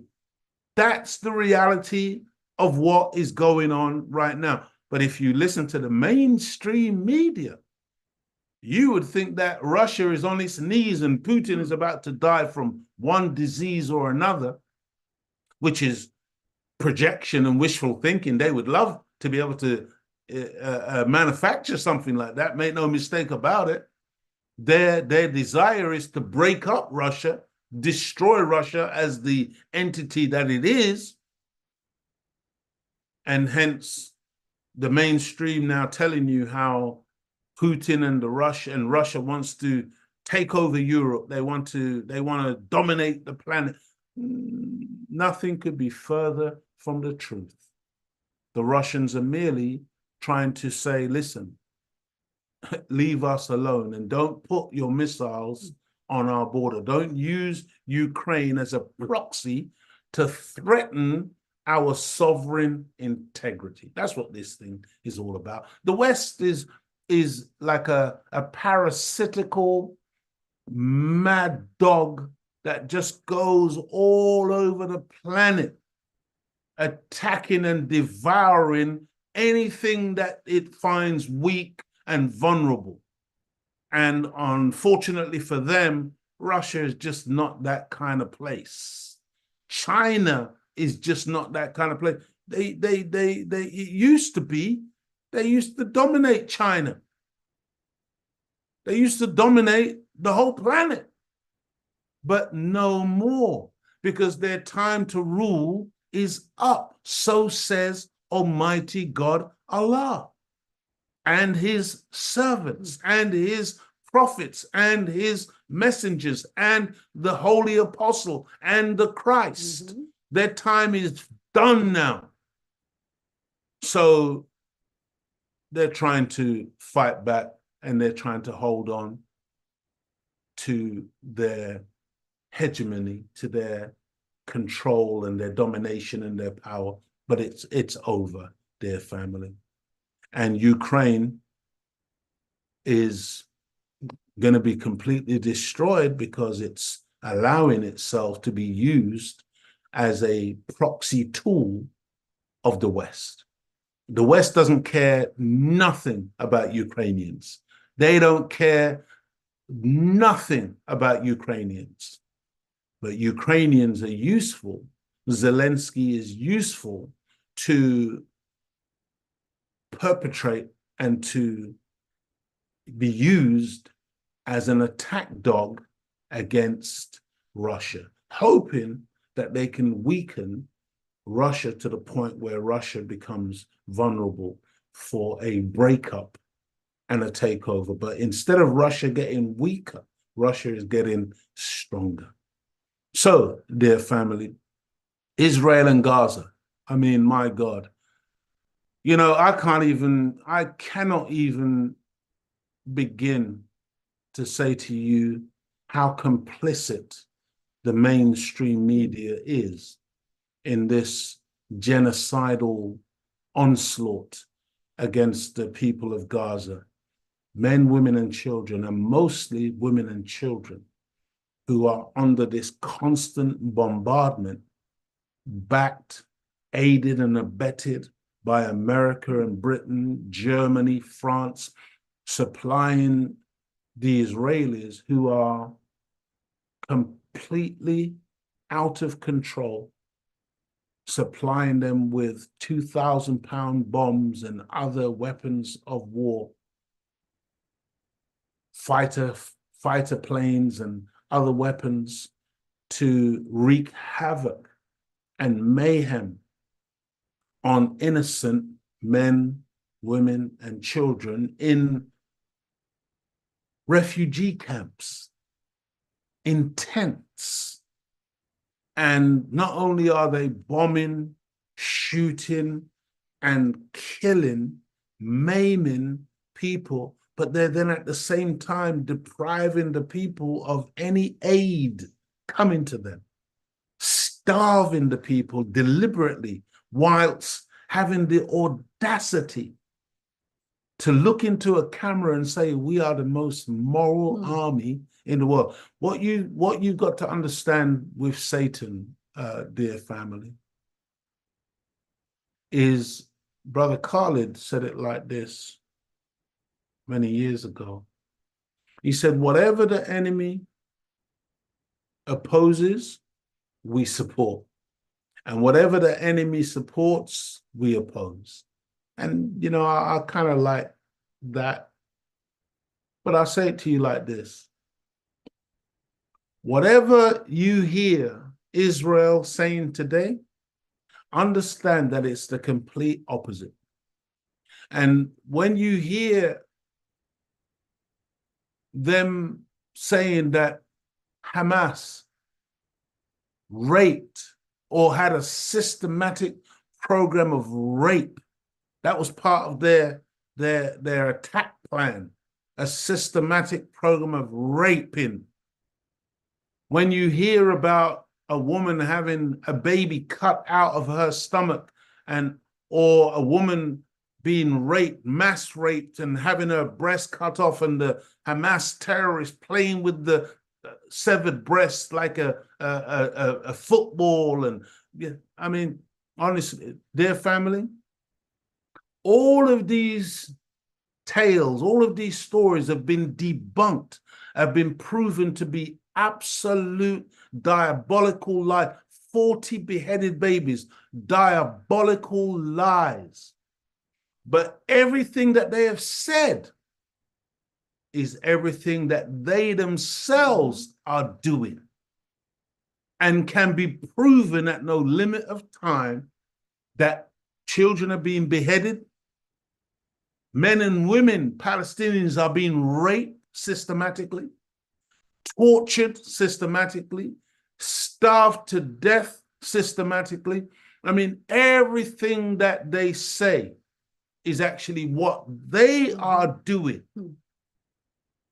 And this is how wicked they are. We are the most moral army. Somebody from the UN recently said he don't know about morality, but he said he can bear witness that they are the most criminal army, because he's an expert in criminality. Okay. And in his assessment, the IDF is the most criminal, or one of the most criminal armies he has ever come across. Dear family, we're coming to the end. But I have to say, because you see what it is, what I don't like is the fact that so many of us are vulnerable to this type of, I'm doing this because I'm in the sun, and I'm trying to make sure that you can maybe see my face. The sun is really blazing right now. But we're vulnerable to this mainstream programming. And we have to develop, or we have to have at our disposal an alternative narrative that we can push back against this. Because if we keep swallowing this, or consuming this, that's the word I'm looking for. If we keep consuming this, eventually what it does, it poisons our system. And as much as you may know that it's not the truth, you know how many people are afraid? They know the truth, but they're afraid to speak the truth because they see the consequences of people who stand up and speak the truth, because people get attacked, people get deplatformed, people get killed, people get slandered, and all manner of evil things happen. And so, dear family, you got to just appreciate that this narrative is very, very destructive and harmful to those who consume it. And as I said here, there is a relentless drive towards a catastrophic Third World War. The war has already begun, and it's been going for some time, and it's building incrementally into something which is going to be catastrophic.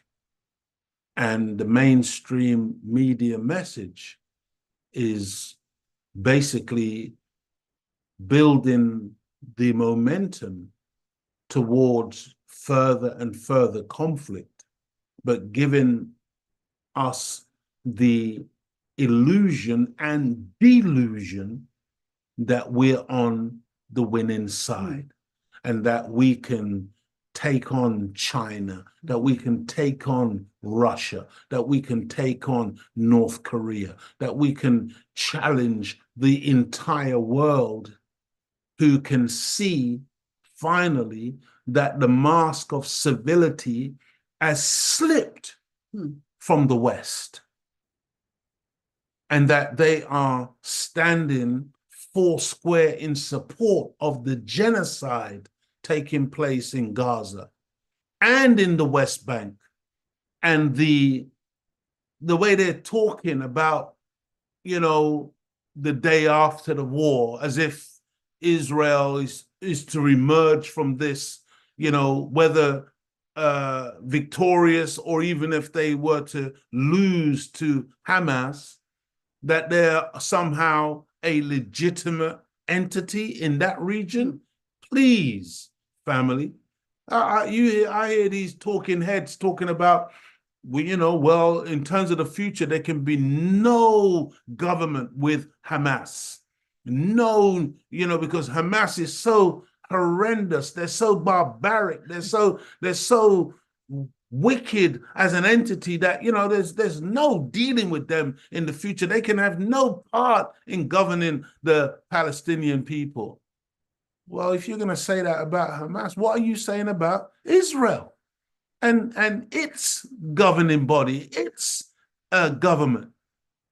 Are you trying to tell me that you can't see that what Israel has done and continues to do makes what Hamas did like a kindergarten party?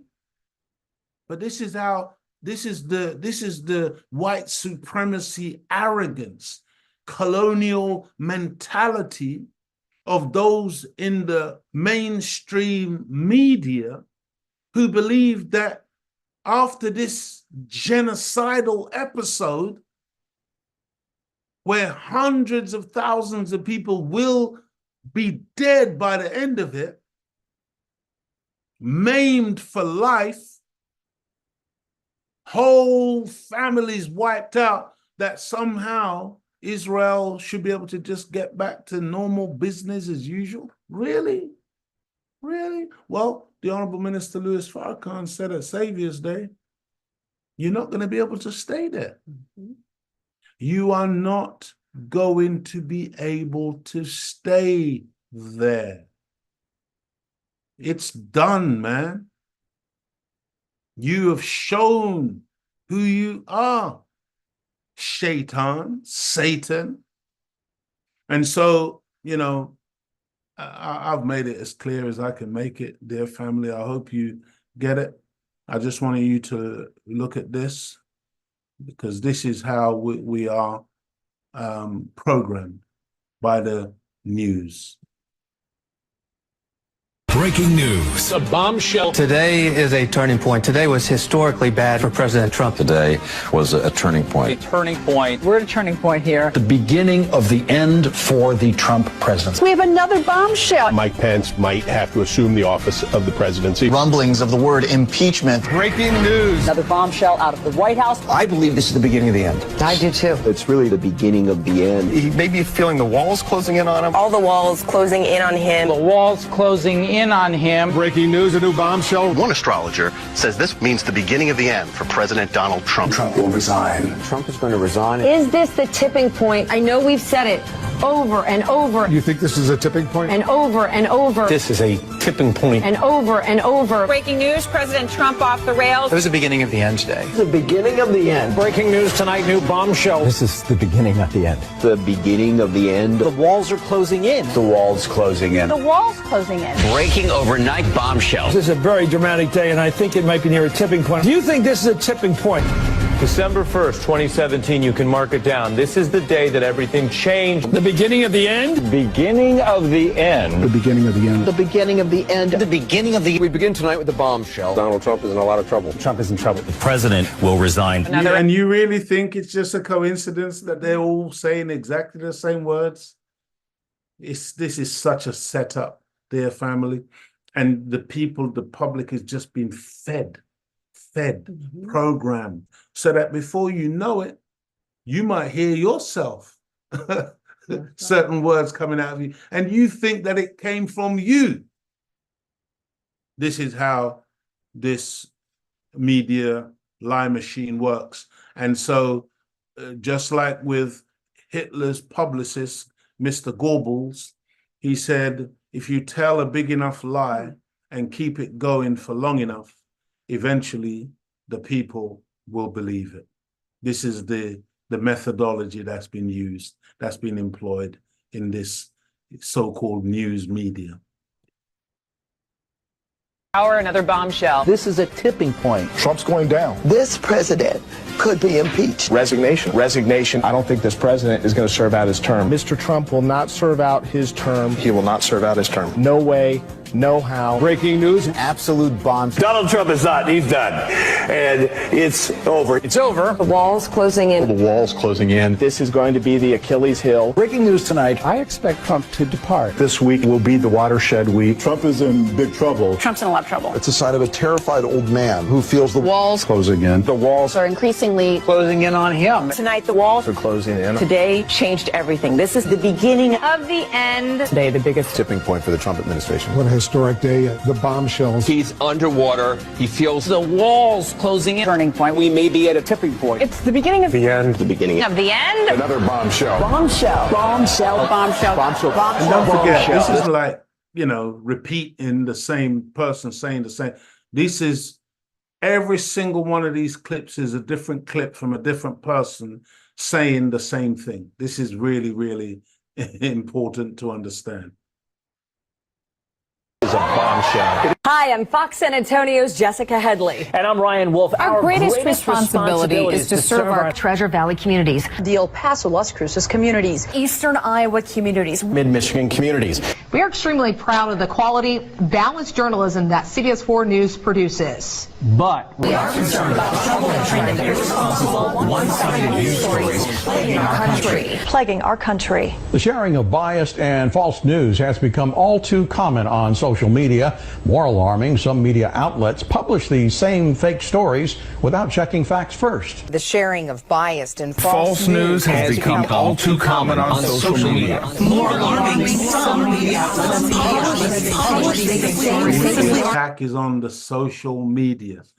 The attack is on the social media. Listen again, dear family. Listen to what all of these so-called independent news outlets are saying.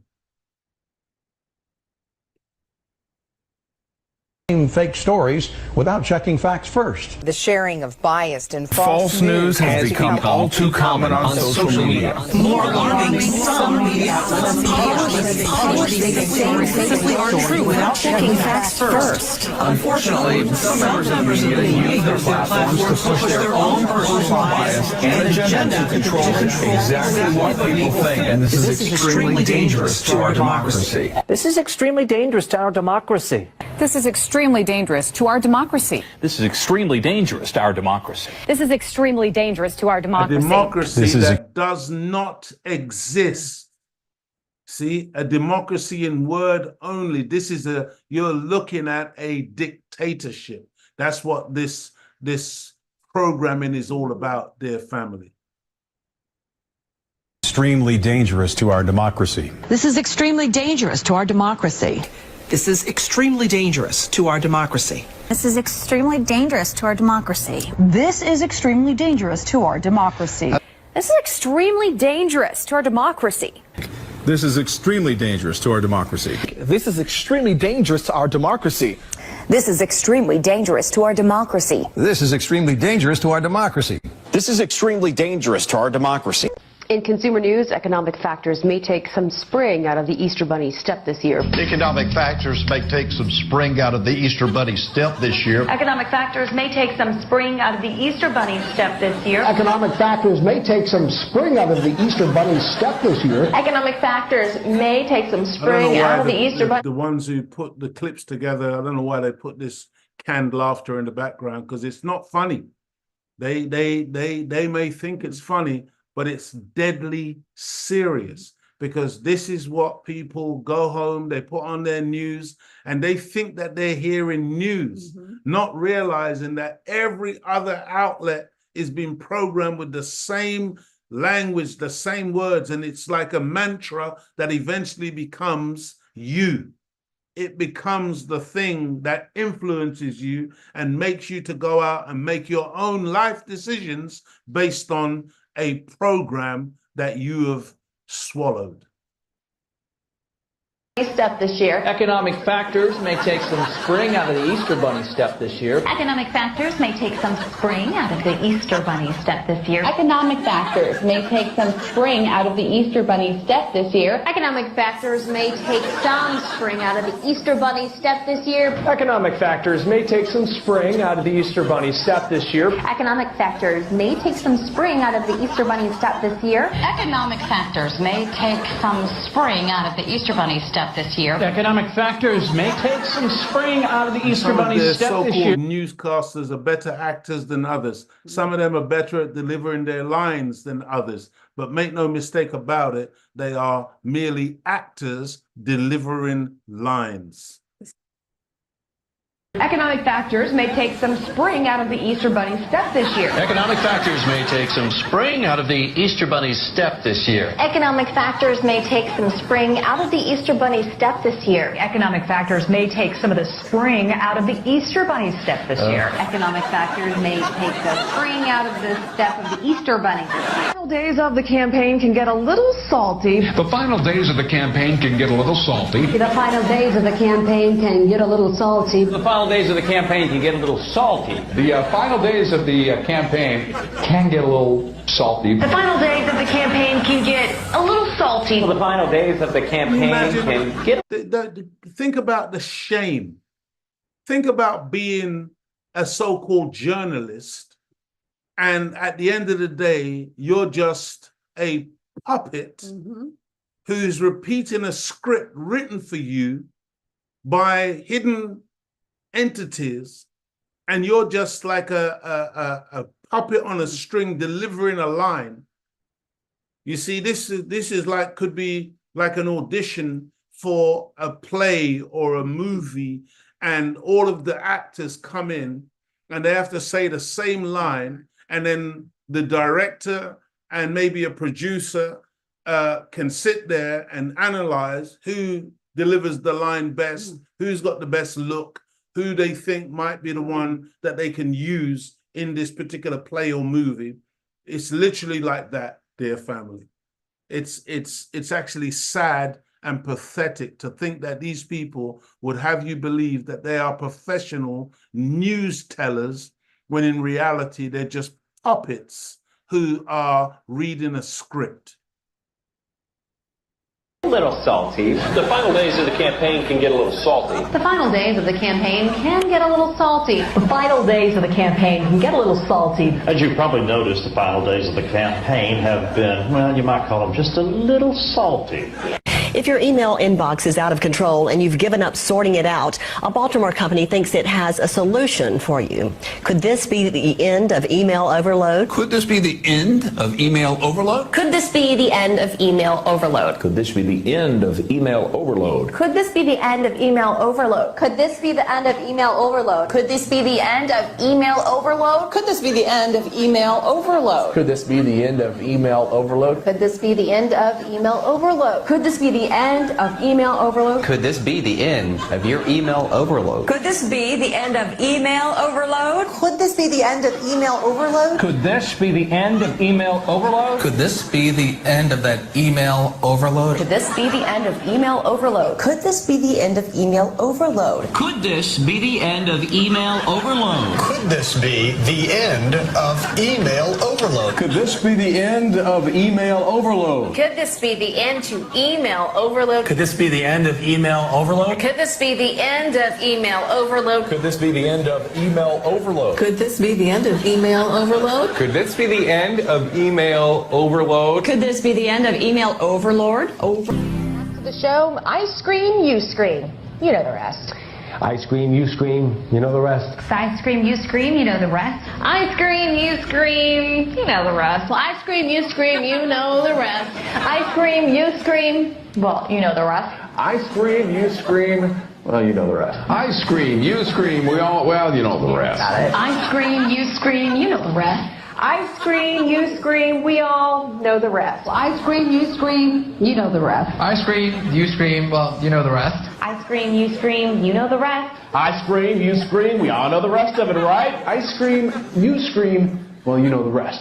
I scream, you scream, you know the rest. I scream, you scream, and you know the rest. I scream, you scream, you know the rest. I scream, you scream, well, you know the rest. Well, I scream, you scream, well, I think you know the rest. I scream, you scream, you know the rest. I scream, you scream, and everybody knows the rest. I scream, you scream, well, you know the rest. I scream, you scream, you know the rest. I scream, you scream, And you know the rest. I scream, you scream, you know the rest. A day on the retail calendar that can be enjoyed from a desk or the couch. Enjoyed from a desk or a couch. Enjoyed from a desk or maybe the couch. Enjoyed from a desk or the couch. Enjoyed from a desk or the couch. Enjoyed from the desk or even the couch. Enjoyed from a desk or the couch. From a desk or the couch. From a desk or the couch. From a desk or a couch. From a desk or your couch. From the desk or the couch. From your desk or the couch. From a desk or the couch. From a desk or a couch. From your desk or the couch. From a desk or the couch. From a desk or couch. From a desk or the couch. From a desk or even the couch. From a desk or the couch. Enjoyed from a desk or a couch. From a desk Or the couch. From a desk or the couch. Or wherever you like, as long as you got internet. Who are you really shopping for this holiday season? It's okay, you can admit it, if you've bought an item or 2 or 10 for yourself. Well, it's okay. You can admit it if you have bought an item or 2 or maybe 10 for yourself. It's okay, you can admit it. You've bought an item or 2 or 10 for yourself. It's okay, you can admit it if you bought an item or 2 or 10 for yourself. It's okay, you can admit it if you bought an item or 2 or 10 for yourself. You understand how even that, like, don't feel guilty because it's Christmas. So this is how they're encouraging you now to go out and buy 10 things for yourself. Go out and get presents for yourself. Be selfish. Be this individual who is caught up in the Christmas spirit. So they're encouraging you now to go and be a consumer and go and buy and spend. And don't feel guilty because, everybody does it. But this is what's called auto-suggestion.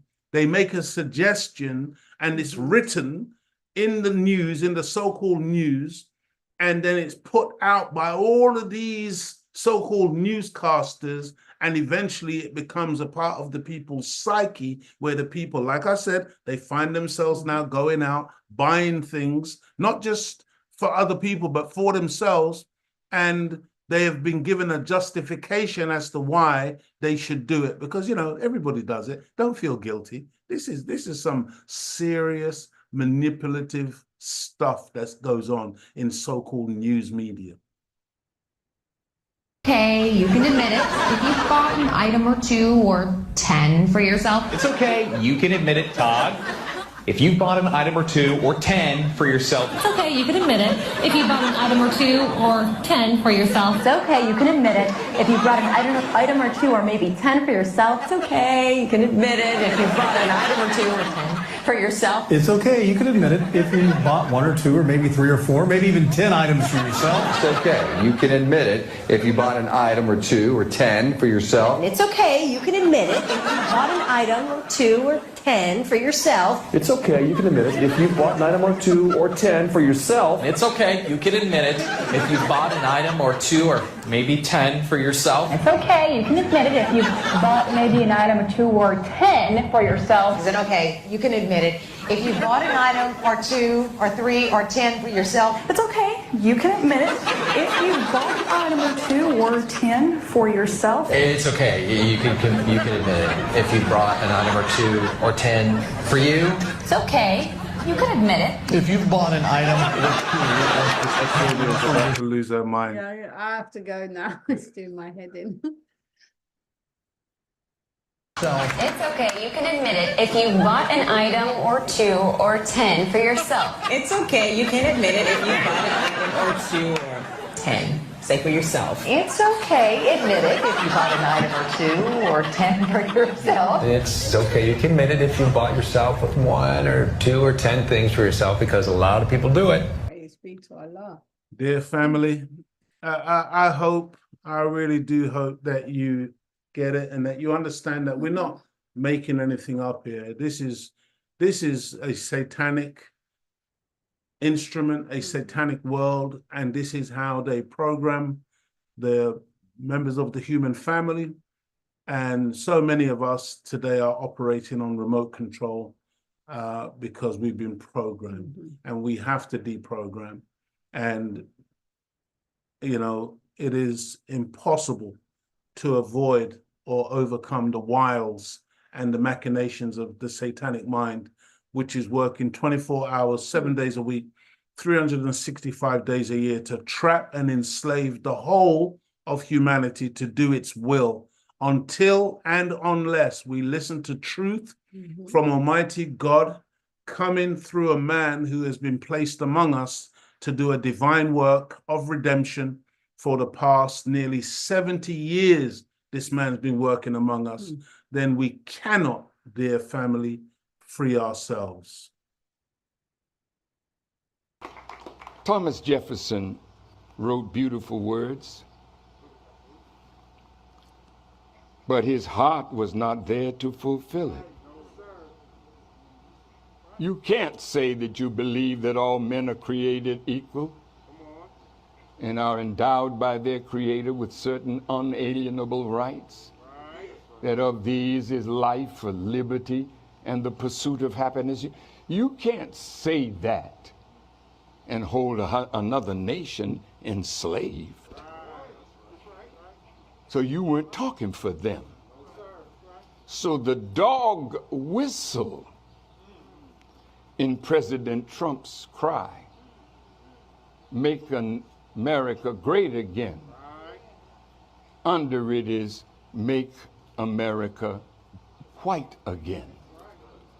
And that's why the white nationalists and those of that mindset are fleeing to his call. But the question that we have to answer today is, are you a hypocrite, America? Because if you did not mean for the black, the brown, the red, and even the poor white to enjoy the full rights of citizenship, then why call us what we are not? So now we have to call you out. You have to come on the carpet now. Don't talk to us with stupid words, because we are deeper than we once were. You can't pacify us with a smooth, crooked tongue. We know you. We've lived with you for 465 years. So either you mean what you say, or our covenant with death will be annulled, and our agreement with hell shall be destroyed. So now, the Savior offered his presence to the Constitution when he came on the 4th. But he offered us a heart that could fulfill those words. He was making us into a people that don't move on hate, that don't move on the evil of what people say or do. They move on the will of God. So we have invited you today into the garden to meet a nation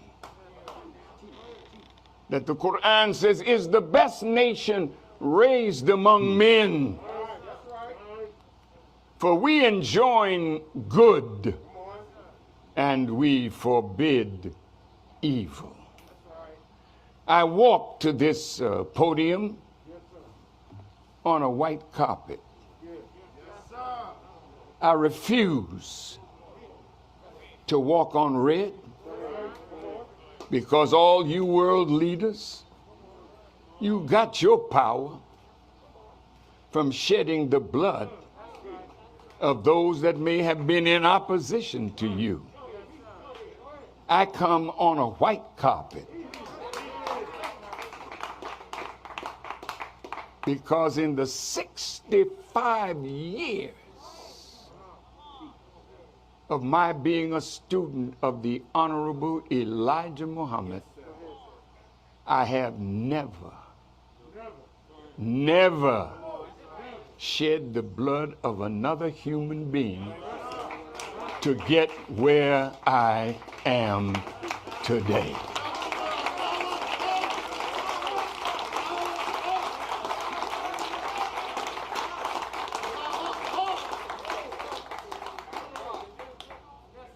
I've had 43 years, 20 before that, to prove as a student of the Honorable Elijah Muhammad that when he was not present, I would carry his teachings into practice and never harm another human being. So you could say I'm a hater, but you can't prove it. You can say I am a bigot, but you can't prove it. You can't say that I hate my homosexual, gay, lesbian, and queer and transgender brothers and sisters. You can't say that I hate them. Because I represent a God that came with the power to save. Beautiful. Absolutely. That Beautiful. that was needed. After hearing that. After the AI, Yes. robotic madness of the programming of the people. Absolutely. Dear family, please study the teachings of the Most Honorable Elijah Muhammad. Study the Honorable Minister Louis Farrakhan. Support the Imagination Show, dear family. Back us in whatever way that you can. If you can make a donation or contribution, please do so that we can continue and develop and grow the show. And we thank you so much for your time that you spend with us, because we certainly do not take it for granted. And so, Sister Claudia, Yeah. any I've little done that. messages? No, I'll go inshallah for last Bears I like. Inshallah next week. Next week we'll time. touch on some of the messages that have been sent, but we want to thank you, dear family, Thank you all. for your attendance, and may Allah bless you. And we pray that you benefited once again from our efforts this week on the Imagination Show. May Allah guide and protect you and your family. Assalamu alaikum. Go ahead, sister. Don't forget, walaikum salam. Don't forget to tune in to the Final Call Radio. Don't forget to subscribe to the Final Call newspaper. Don't forget tune in to NOI.org, and don't forget feed yourself love, knowledge, wisdom, and the guidance of the teachings of the Most Honorable Elijah Muhammad through the Honorable Minister Louis Farrakhan. May Allah continue to, as my husband said, guide and protect you all. Thank you all so much for your time. Thank you for making the time to write your comments. We really appreciate your comments. So we don't take it for granted. And those who watch the show after, thank you for your comments that you make after. I think it's a Lewis Brooks who always writes really long, detailed ones. So thank you so much. Forgive me if I said your name wrong, but thank you all. May Allah God continue to guide and protect you. Stay blessed. Assalamu alaikum. Wa alaikum salam, beloved. Take care, family. We will look forward to seeing you again next week, same time.